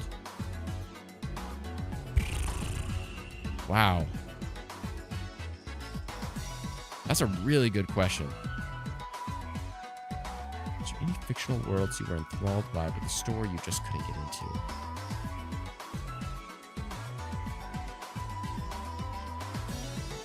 I mean, Pokemon. Pokemon still to this day. Like that is the #1 world I would love to live in. But I don't find myself like, I'm not really there for the story per se. But I don't feel like that's the answer. I'll just say Pokemon for now, but I can't really think of anything else. Ninja, I've always enjoyed your Xbox content and respect your views you have on it. That's what I try to be, man. Like we had the Naruto profile picture person earlier, Dog, and it's like I never want to be seen as an Xbot. It's like what if you prefer Nintendo, then you're instantly a Nintendo. If you prefer PlayStation, then you're a pony. If you prefer Xbox, then you're an Xbot. Whatever. I don't like that. I do my best to just be as like, yeah, I'm definitely into. I'm an Xbox Game Pass guy more than an Xbox guy now, but so by extension, I'm into Xbox because of that. But yeah, I just do my best to not like. I don't want to wage wars or nothing. I'll make comparisons, but Rocket, Xbox has become very polarizing. I'm telling you, man. I talked about this when I went live, but wasn't live earlier. I have no, and I'm gonna make a video about this because I want to do like a predictions or hopes thing for the Xbox showcase. Whereas this Friday, I'm gonna have Nick from Friday Night Gamecast on to talk about Summer Game Fest. So look forward to that. We're also gonna debate if will we see a PlayStation showcase or a Nintendo Direct? Will the third-party publishers have their own shows? We're gonna just kind of talk about Summer Game Fest, not about Xbox Showcase though. But I'm gonna make a video about Xbox Showcase, and I'm in such a different place than I've ever been about the Xbox Showcase this year. It's such a different place than I have ever been. Because yeah, I would like Xbox is pretty polarizing right now, but it's just weird how many announcements they've done before the showcase. They've announced so many games coming to PlayStation 5. They've revealed these remasters between Gears of War Reloaded, Shadow dropping Oblivion, and here's Tony Hawk 3 and 4 remake, whatever. Like they're doing all these things and going on high gear before the showcase. That people are like, man, that showcase is gonna cook, because if they're not saving these for showcase, wow. And it's like, is that why? I don't know. I don't know if that's why. But anyway, Joey, to be honest, trying to talk about games in certain circles is kind of a mess now, especially with consoles and whatnot. I'm not shocked you got out of Dodge. Yeah. No, and that's the thing. It's like if folks can't handle it, then or just feel like it's not worth it, then yeah, like that's just the best thing to do is just to step away. Totally. Rocket, we have to, quotation marks, we have to let companies know that their game didn't live up to the hype. What was that in reference to? I forgot. Ninja, I've become much more of a PC gamer lately, and the quality is amazing with Game Pass. I just can't do it, man. I got this ultra wide monitor and this like I don't know, like I have a great setup to game, and anybody diving into Helldivers 2 this week? Am I alone? Super Earth is literally under attack. Super Earth is literally under attack. But anyways, I want to play that, and I can only play it on my ultra wide here, not my PC. But it's like, man, I just love to chill on my couch with my TV and controller, and I'm just not a PC gamer at heart, man. Even with this freaking ultra wide shenanigans, but yeah.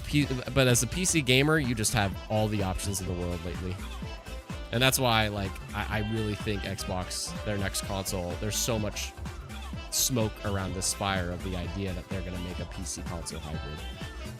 But I'm really curious how that'll work out, like, logistically. Do you pay for live still? I don't know. Rocket, would you ever combine your love for movies and video games? What do you mean by that, Rocket? So, like, I used to, and I tried that, but I'm just not much of a movie guy. The kind of sad part about Samurai Kibiji that I think of sometimes is there's a lot of people that would subscribe for me to just geek out about all of these things that I'm watching, things that I'm playing, things that I'm thinking about. And that was like the best time in the world.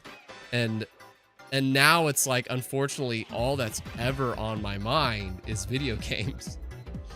I think about shows. I'm watching Star Wars Andor right now over again because season 1 is just so good.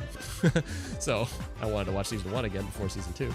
And I have stuff to say like Squid Game, and I just watched Fallout and stuff like that. But movies I hardly ever watch anymore, which is crazy because I used to be a movie guy. But so yeah, I don't know. I just don't. It's kind of like anime content, you know. When it comes to movies and anime, I just don't have things that come up within me. For that type of content, I need people to help me. I need them to like request it or ask me or whatever. But video games, it's like there's always something in my mind, something.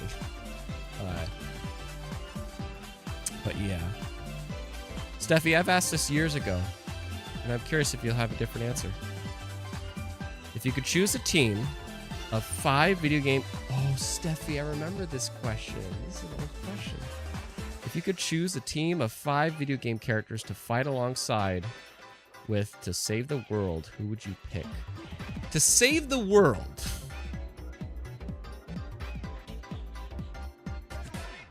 To save the world.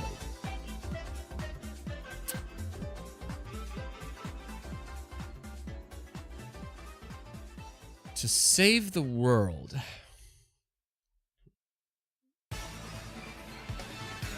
Master Chief for sure. He has luck on our side. Yeah, Master Chief for sure. He's badass.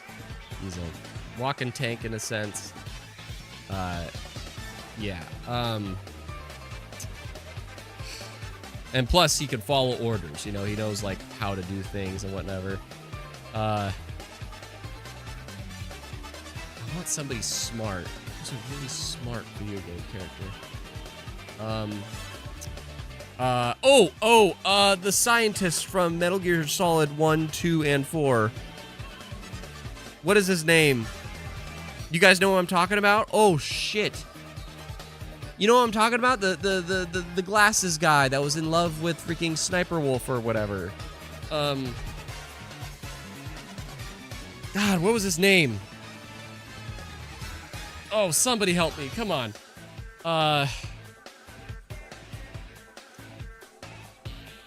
Frick. What was his name? It's not Ocelot. Ocelot's the cowboy. I need to look this up now. It's killing me.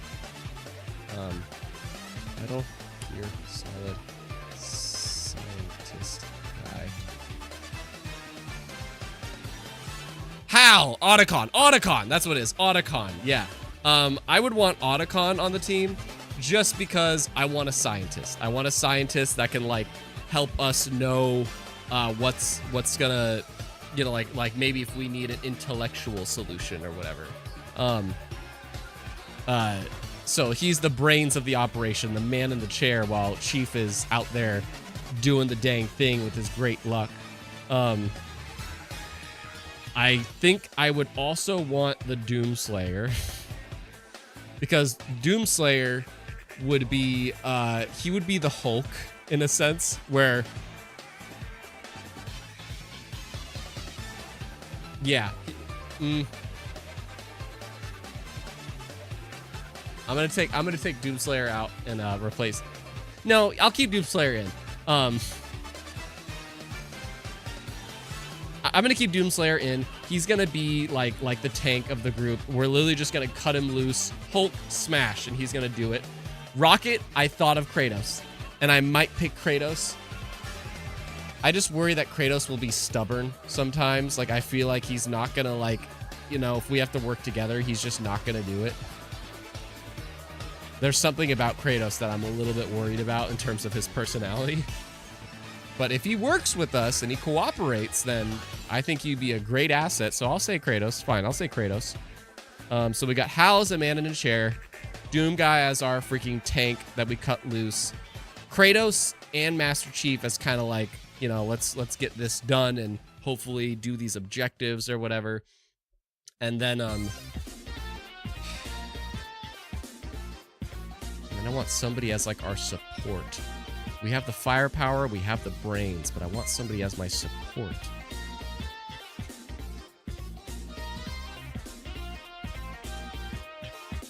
Lune. Lune from Expedition 33. I made Lune my freaking like support character, man. She just like, she revives us, she heals us, and she gets these cool moves if she does it too. Lune is our freaking backup, man. That's my Avengers team. We got Hal in the man in the chair. We got Lune as our backup to like heal us and support us when we need it or whatever. And plus she's smart too, so we got two smart people. And for firepower, we send Doom Guy out to just lead the way. And then Chief and Kratos is kind of like my left and right to like, you know, press on with. That's my squad to save the world. There we go. Lune, such a new character. I call her Queen Feet. All right. When is Super Earth not under attack, Super Toad? Super Earth is never under attack. This is like the first time this has ever happened to my knowledge. Super Earth is never under attack. Democracy is threatened, but Super Earth has never been the battleground. This is like endgame shit happening in Helldivers 2 right now. Like Super Earth itself is literally the battleground. We have the enemy at the doorstep. They are actually attacking the planet. That's crazy. Thanos is on Earth. Yeah. So I kind of want like all hands on deck. Steffi, awesome team. Thank you, thank you, thank you. All right.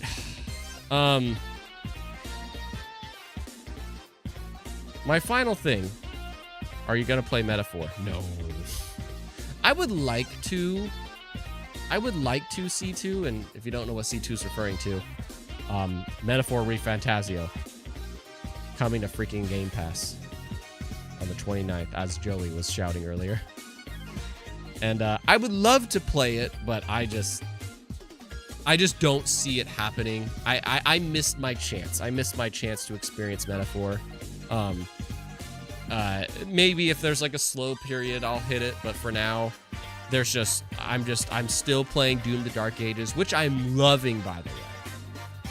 Oh, I'm loving it. So kick-ass, man. I do miss the glory kills though, and sometimes the speed, but I am enjoying the hell out of it. No pun intended. But yeah, I'm playing Doom: The Dark Ages, and then by the time I finish that, Elden Ring Night Reign comes out. I really want to play that. That's like one of my couple games that I want to buy this year. But I still have to go back and finish Expedition 33. I left it off at like the climactic act or whatever. And I need to beat it. So it's like, yeah. I don't see myself getting to Metaphor because like, I think June I'm just going to be like beating Expedition and playing Elden Ring, Night Rain. And then Rematch comes out, and I wanted to try Rematch a bit too. So it's like, yeah, I just don't see me playing Metaphor. And then I'm sure soon after that, the DLC for Lies of P comes out. So, how would you rank the Dooms? I mean, I'm not finished with this Doom yet, so I can't say. But I will say, I do personally like Doom 2016 more than Doom Eternal. I like the gameplay of Doom Eternal more, but the overall package with the platforming and the story, I was much more into like the things you do in Doom 2016 and so on. But I'm not through Doom the Dark Ages yet, so I can't consider that. But my final thing I wanted to propose is one of these video game quizzes. And I'm very curious if you can do it. I found this channel, Quiz Please, where he does like, or she or whoever hosts this, they do like these quizzes where you'll see an image, you'll get a bit of a clip of a scene or character art or hear a music, see a location. And I want to see us all tackle a video game quiz. And I'll let you choose. Do we do this one with Mael in the middle, this one with the robot dude in the middle, or this one with Nico Bellic in the middle? So we got 17, 16, 15. We'll just call this 15. 17, 15, 16. Which one do you want to do? Oh, wow, they're all equal length. That's pretty cool. We're going to do one of these together as our little finale. Going once, going twice. I need to sit down, though, man. I've been standing for a while. Not 15. How dare you? How dare you? You don't want to get classic? Supertone says 16. Nicholas says Nico. Rocket says 17. Well, great, we're split. The C2 said not 15. All right. I'll do another dice roll. 16 is even. 17 is odd. 17. Let's do it. All right.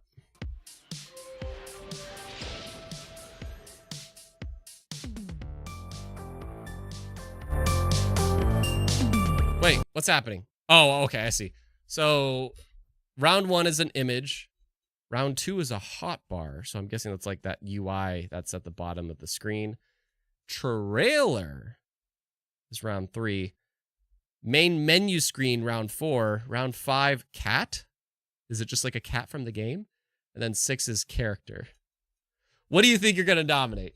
What round do you think you're going to dominate? I feel like I'm going to get the trailers because I've seen so many trailers. But let's find out.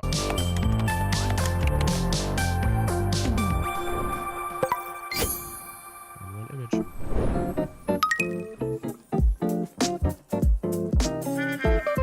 I have no idea.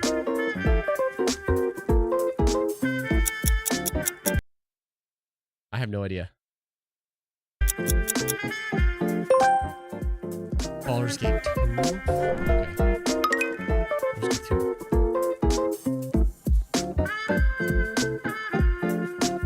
I know what this is. With you. This is where, hang on, I need to mess with the latency if I can. Nope, too late, I can't. Oh well. Monster Hunter something. Yeah, I think it is Wilds. You guys got it. That's what I was gonna say. It's Wilds. Yeah, so I'm just gonna play and just play along with me, okay? So I got one of these so far. Let's do that. So keep track. Keep track of how many you got, okay? And honor system it. Let's not cheat. Don't be a cheater. Keep track of how many points you get, and let's just share at the very end, okay? Don't cheat. So how many do you got so far? The GOAT. Hi, Alex. All right, so I've gotten one so far. I don't know what this is. Oh, you guys know, though. Wow, you guys knew that. Papers, please. Oh.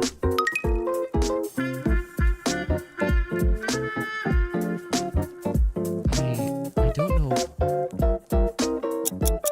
Battlefield 1942? Squad, okay. Oh, I want to play this. I know what this is, but I'm not going to say. I want to play this. Has anybody played it? Repo. Yeah, I want to try this game out.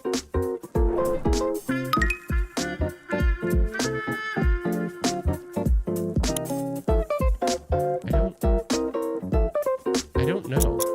Orange box? Breath Edge. Fallout was a good guess. Oh, Hello Neighbor, whatever. Hello Neighbor 1. Oh! That was a total guess. That was a total guess. Holy shit. Wow. Deep Rock Galactic. Yeah! I'm waiting to say it until like the end so you guys can try to guess. It's between two things. Spiritfarer.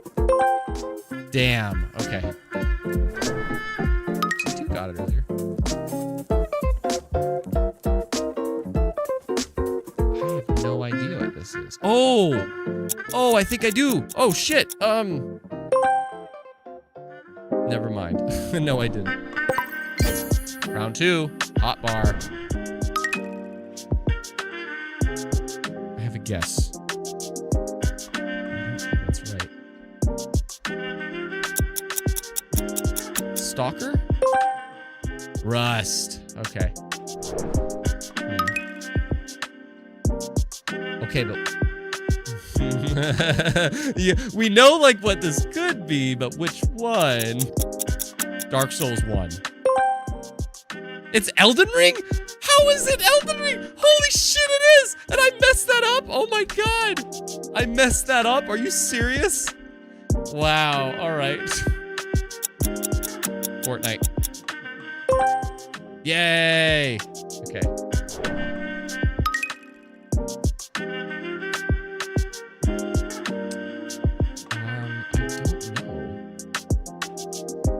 Not PUBG, but I'll say PUBG. Schedule 1.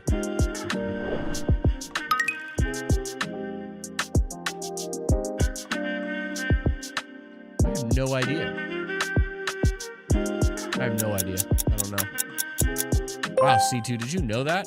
I thought Lies of P! I'm so mad! I literally thought Lies of P! I literally thought Lies of P! But I was like, oh my god! I literally thought Lies of P and I should have just said it. But I had doubts. I'm like, it doesn't... I don't remember there being just a simple dagger like that, but I think just the art, it's so shrunken that it doesn't...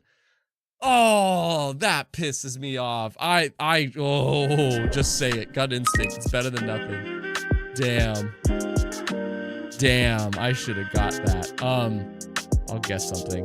Now I've learned. Just go with your gut. Starfield. Okay. Just go with your gut. A guess is better than nothing. I've learned. A guess.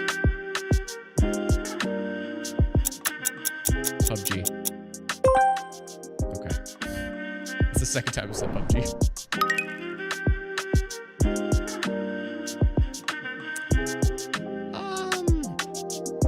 Crap. World Z or whatever it's called. Enshrouded. Okay. Raft. Raft is a good guess.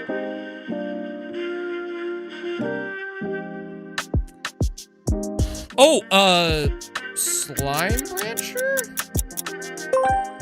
Okay. Yeah, that looks like something. Okay. Oh, nice super tone.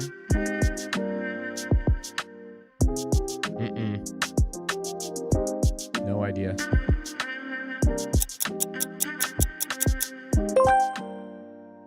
Talomere. What have you got that? I was going to be impressive.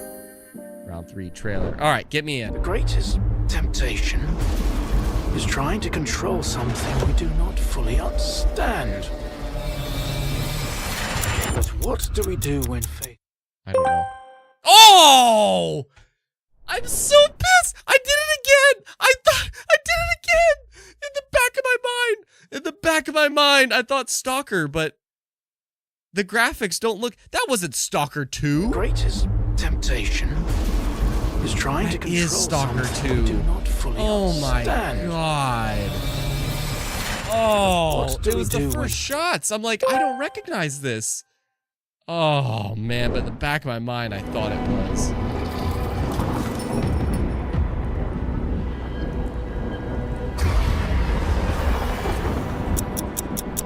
Where the winds meet, or I want to take this because I was literally like, it's either Where the Winds Meet or Naraka Blade Point. I was literally thinking Naraka Blade Point. After everything, I'm a bitch. I kind of want to give myself that point. I won't. I'll be honorable. I know this sounds Damn weird, it. but the day's repeating itself. What are you talking about? I've done it before. Just listen. I haven't. 12 minutes. 12 minutes. Very, I think it's a game worth playing once. You must learn the ways of commerce and combat. But never fight with swords when a dagger will do. Kingdom Come Deliverance? Crusaders 3, damn it. Yeah, that makes sense. But the fate of a terror is sealed. I know you've seen. Okay, I have no idea what that is. Okay. Damn, I only got one in there. Main menu screen? Okay. I think I know. Anybody? It's Ghost Runner. Yeah! Cool. Chivalry was a good guess, right? Oh, wow. 2 in a row. I got this one too. Pacific Drive. Yeah.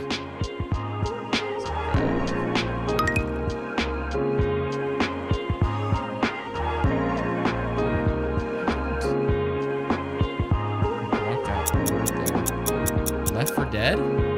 Prototype 2. Have you played Prototype 2? I'm gonna have a guess. It just seems like it fits. Days Gone. Yeah. This is hard on my phone. I don't remember the name of it. If I can't remember the name of it, then I'm... It's the EA Magic game. I know it's that. Yeah. Immortals of it. Okay, now I'm gonna give me that Naraka point from earlier. Both of those are having out. I'm giving you it.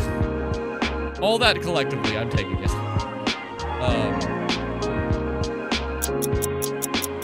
Untitled Goose Game. Yep.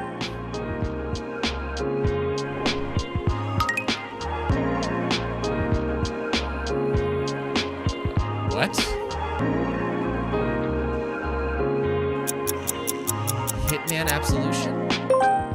Oh, Deus Ex, okay.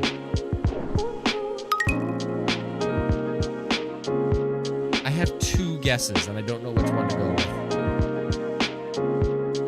I'm gonna say Resident Evil 8. Oh my god! Oh my god, that was a Hail Mary. Oh, I had no idea. That was a Hail Mary, man. Oh, okay. Ooh, okay, that's 11. Ooh.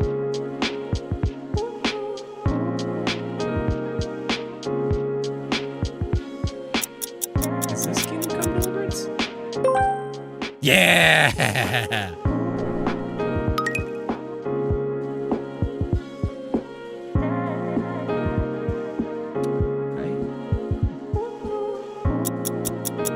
not Psychonauts, but Psychonauts. Oh, 96. Oh, have you played this? Is this worth it? I was tempted to try it. A cat. Okay. Am I supposed to name the cat or where he's from? Because I could name where he's from, but not... I would say Sonic DX. Okay. I'm gonna say you have to name the cat or where the cat specifically comes from.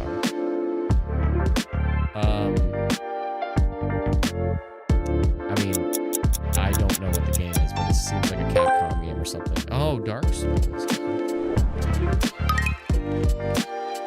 Okay, I know where it's from, but I don't know the character name. My backyard. Animal Crossing. Rover. Okay, that's a half a point. Okay.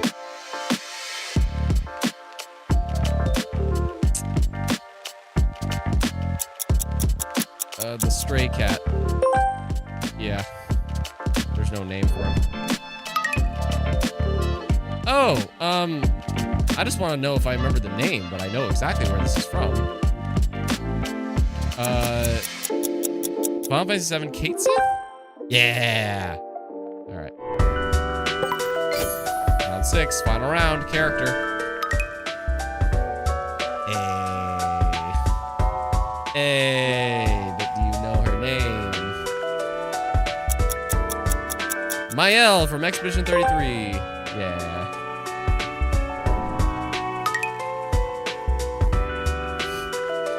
This character has one of the best Twitch clips ever. If it is the same character. What's his name from Final Fantasy 15? Prompto. Yeah, Prompto. What's a Prompto?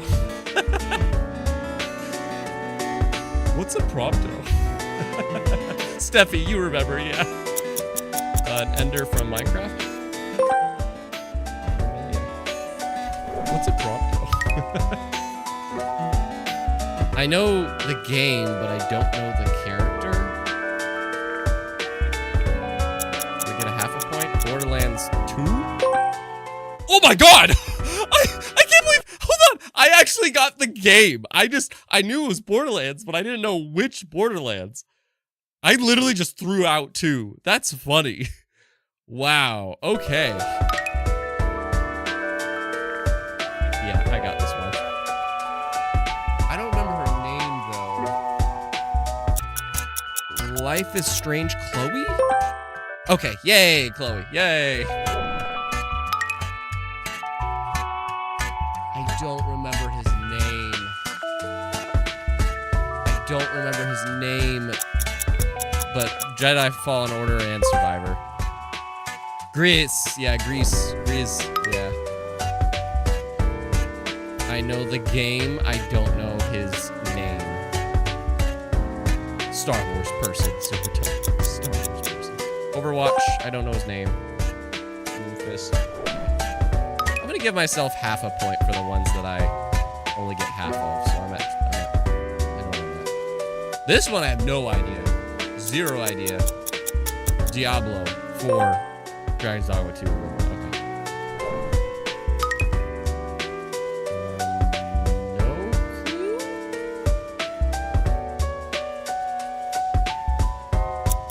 I have no idea. My wife. My wife.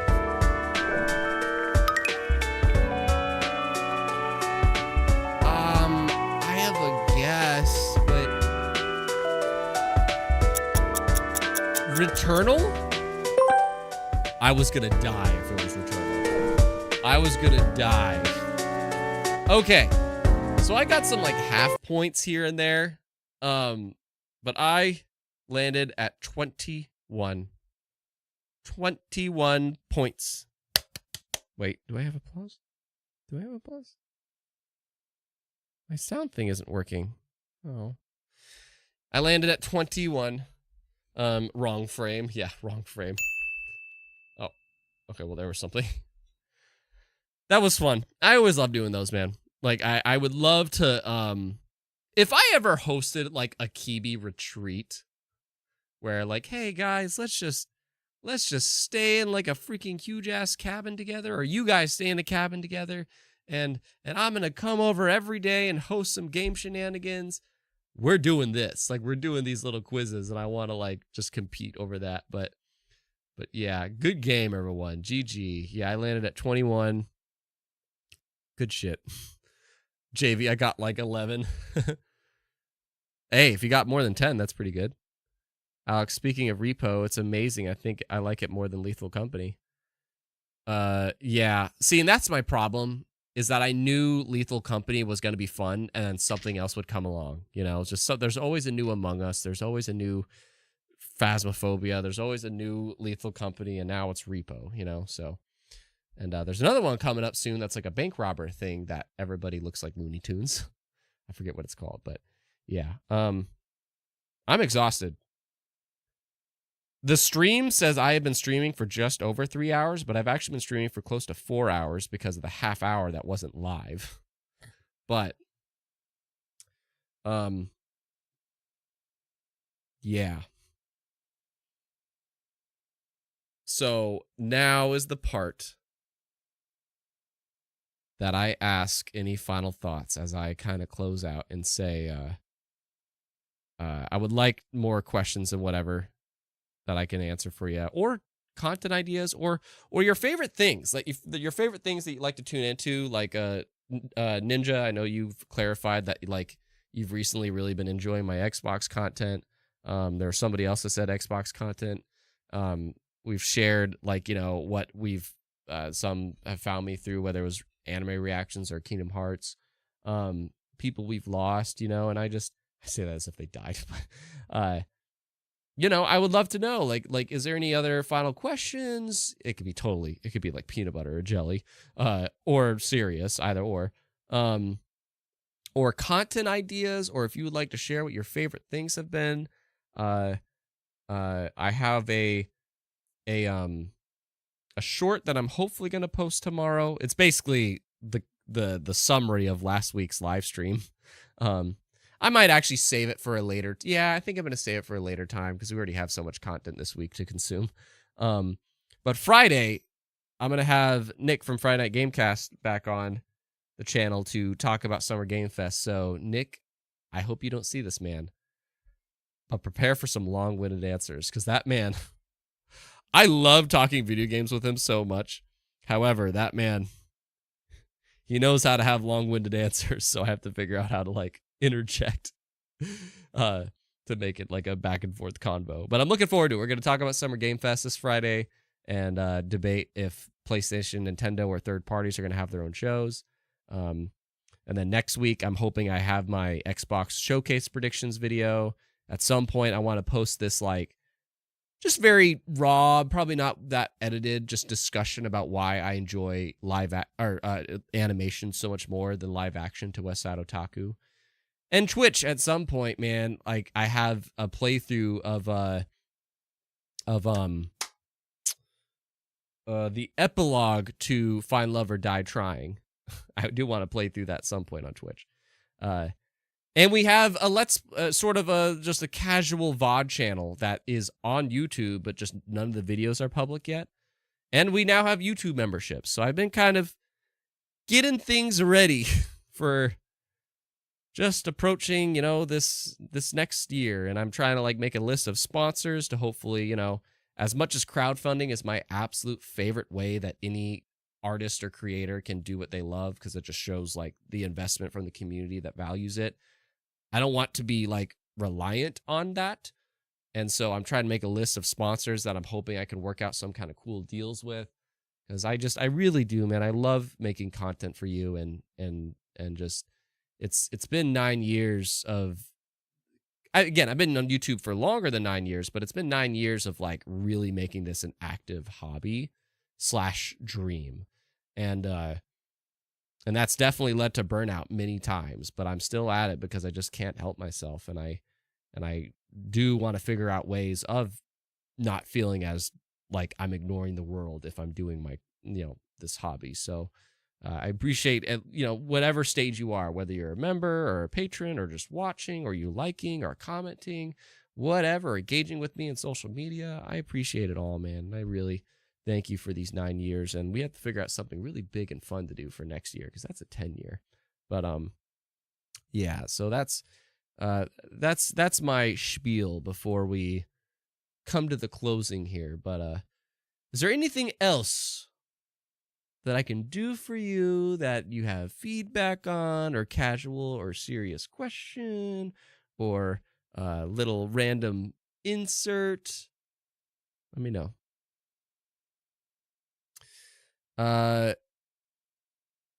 Steffi, well, thanks for these wonderful 9 years, and cheers to many more. Steffi, without crying, thank you. Like you're very welcome, madam, and thank you for helping to make it possible so much. You know what I mean. Thank you so much for helping to make it possible, and I'm thanking you on behalf of the community as well. Truly. You guys have no idea how much like Steffi and Capone have really just been the backbone of this community and helping to make it happen. So everybody should thank Steffi and Capone whenever you see them. Nicholas, this was my first live on YouTube. This was fun. Oh, really? Wow. Very honored, Nicholas. Thank you. Do you have a Patreon? Yes. All my social media, my Patreon, that's all in the description. Like, yeah, I started YouTube memberships, but I always say this. And I just started it because I know people would prefer to stay on a single platform rather than be all over the place and everything. It's why people don't go to Twitch. It's why, blah, blah, blah. And so, yeah, I started YouTube memberships if that's just what people prefer. However, I will advocate for any content creator out there that you follow. As usual, I'm always advocating this. Become a patron to them or do their Streamlabs donation links, because those are the two most like direct forms that you could support a content creator. I say this not for myself. I say this for anybody you really want to support, because like you might enjoy somebody's content so much, but I'm telling you, man, like even the $1 patron or the $2 to $5 member, or using that Amazon Prime Twitch sub, like those things, that little bit is more than what 99.9% of subscribers or fans do. And people really underestimate how far a single dollar can go, especially if multiple people realize that. So if you ever want to support a content creator, do it however you can, of course, but just know that the most direct way to do it is if they have a Streamlabs donation link or if they have a Patreon, because YouTube and Twitch take so much of the revenue if you do that. It still helps the content creator. It still helps. They get the majority of it. But Patreon and Streamlabs donation links are the best way to support. So to answer Nicholas's question, yes, I have a Patreon, and I would love for you to check it out because I give so much more there. I have these weekly Kibiji casts where I just give more discussions and topics or reviews that I didn't get to on the channels. I take more requests to like hopefully put in those, and maybe post like uncut videos or full reactions that got trimmed down. There's just more content for you there at the same time while supporting. So I would be honored. But otherwise, I'm really grateful that I was your first live stream, Nick. Thank you so much. I'm starting to fade now. Alex, when's the next Smash tournament? CPU Smash tournament or regular Smash tournament?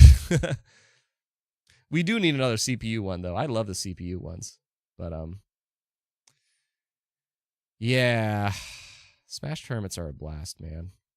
I don't know. We do need to have another CPU one. I just missed the Smash presents. That's why, was it this week or last week? I think it was this week. Yeah, this week I posted my video about, like, the Smash theory I have. Please check that out, because that is my theory, and I kind of almost prefer that over getting a brand new Smash game. I just want Ultimate to live on for a bit longer or something, but Supertone, I haven't been here for much of the history of Kibiji, but I'm hoping to be here for the future of it. Supertone, shout out to you, man. Like you are a newer community member, but you have been like showing up to every live stream. Like every live stream, I see you, and I don't know what it is about me that makes you and your brother like so active. When you can watch, you check it out. I don't know what it is, but I'm very humbled, and thank you so much for that, man. That's awesome, and I hope I like have made an impact on you because of that. So just thank you very much, sir. Adrian Rodriguez, that's a name I recognize. What's one game you wish you could go back and re-experience for the first time again? Who knows the answer to this question? I am very public with my answer to this question. What is the one game I wish I could go back and re-experience for the first time again? Does anybody know?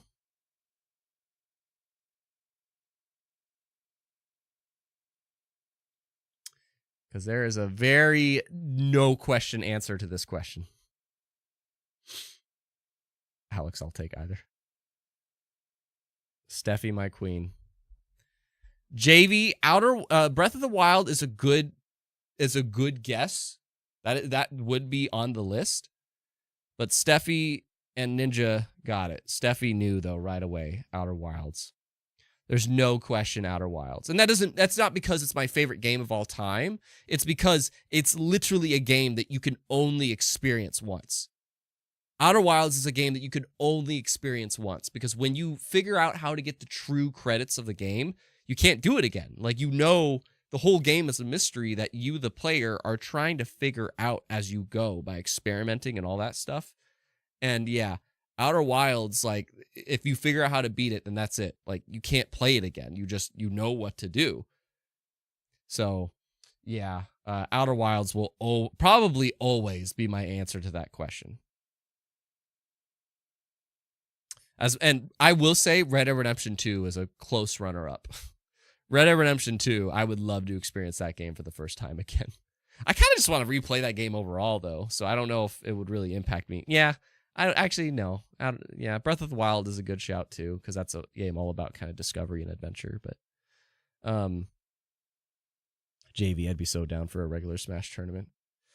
I'd love to, man. I'm going to admit, like, as we're reflecting on 9 years of Samurai Kibiji, I admit, like, I've been pretty down in the dumps regarding Twitch, because it just has seemed like Twitch has kind of become less and less serviceable to people.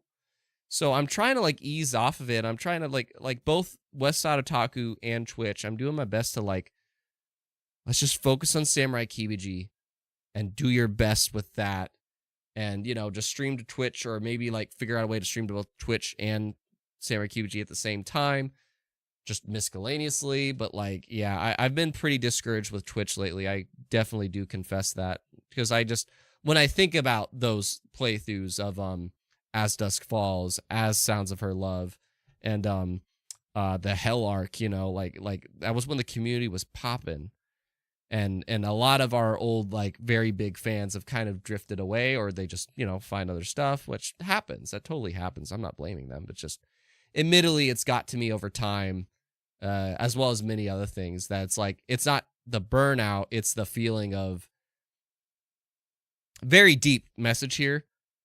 I'm realizing lately, I'm in a situation right now that, and if you're watching this, then I admit this, that's, like, sometimes I do need to receive love, and that's probably because of, like, maybe the lack of love for myself. And so, like, when I get that encouragement, or when I receive that love, or get that attention, it kind of helps me to go on. And that's why, like, I had a fun conversation with patrons about, like something creepy somebody did to one of them. And I'm like, I have to be honest, there would be a part of me that's really humbled by that. And like I would almost feel very honored about that. But that's like, but we have to figure out, like, how do we love ourselves? You know, we really have to come to terms with that, because we can't love ourselves so much more than we do, then how can we expect to love others properly? You know, it's like we start to love others because we like subconsciously want to make sure we don't disappoint them, and we want to keep them around. So, I know I'm talking deep shit here, but I'm just explaining this as well to, like, say, when it comes to Twitch and when it comes to Westside Otaku, admittedly, those are two things that I've kind of gotten, like, I just don't have the strength to go on with them without the the moral support or the requests or the presence, because if I do content now, it's just got to be something that I'm so passionate about. And that's why, like, video games, I'm just always passionate about video games. Like, I still love anime and I still love to stream and all that jazz, but I just always have a soft spot for video games, and I have my whole life. And that's why I'm like hoping, whether it's to bring up ideas or to react to things, like I just want to hopefully not grab a bunch of attention, but to hopefully just spark these discussions and to make your voice heard and so on. And I just want to be of service to people, because that makes me feel like what I'm doing has meaning. And so, yeah. I'm tired. I'm sorry about opening up all serious like that with you, but yeah, I'm tired. I had 2 late nights the past 2 nights, and it's catching up with me.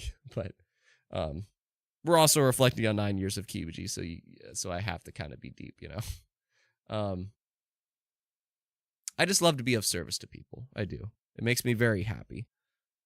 Not because I feel like I'm insignificant if I don't. It's just more so like it just genuinely brings me joy if I can help in a way that isn't like detrimental or whatever. Especially if it's just me being me. That's the best, when you can be helpful to somebody just by being you. Nicholas, how do I connect my Prime to you to Twitch? I have to be honest, Nick, I need to learn how to do that. I don't know myself. All I know is that I think you link,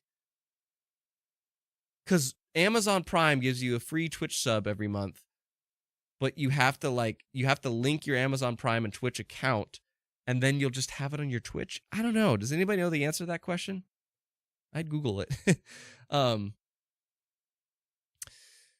Steffi, I'm just so grateful I got to watch the Final Fantasy X playthrough. That was such a touch. Like, that was an example, man.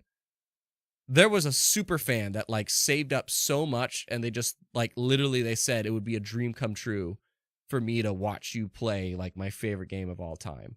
And that was such an honor that somebody was willing to like cover me to take time off of like work for a week or two to play through their favorite game of all time live. Like that is to this day like one of the most like humbling things ever. I couldn't believe that happened, man. That was really beautiful. Steffi, I'm wearing my Outer Wilds shirt. There's an Outer Wilds shirt? What? Outer Wilds shirt. Oh my god, I want them. Oh my god, I want them. Oh, I want it. Oh, I want one. Oh, the pillow. Oh, the pillow. Oh, I want one. I wish for the same. I'll never forget the experience. There's just you can never experience Outer Wilds again. That's the saddest part about that game. Rocket, you should react to people reacting to videos. Hell no. Hell no. What? I'll react to people's opinions. I think that's a fun thing, but reaction to a reaction? Is this South Park? I can't do that. Steffi said a week of late nights. Yeah. Nicholas, I just linked the 2 accounts. Yay. Okay. It glows in the dark, Steffi? Oh man. Okay. I'm gonna go. I have been streaming for actuality 4 hours. The stream shows 3.5, but I've been streaming for 4 because there was that first half hour that I guess I just wasn't live. But I want to play some Doom. I really want to play some Doom, so I'm gonna do that. Enjoy a nice dinner and get some freaking hours in because I didn't get to play last night or the night before. But if you have Helldivers 2, at me on Twitter, send me a message on Instagram, get a hold of me however, and we gotta protect Super Earth, man. If you got Helldivers 2, let's freaking protect Super Earth. But tonight, I'm socialed out, so I'm gonna have some me time and enjoy some Doom. And I freaking love you for everything that you do for me. And I'm getting emotional because I just really appreciate all this time. But I love you so much, and I hope you have a good night, and that we get to make more and more memories together, and hopefully see you Friday, where me and Nick talk about Summer Game Fest and my predictions of the showcase, and probably talk about animation versus live action and whatever else. Thank you guys so much for everything. Okay. Good night. Bye.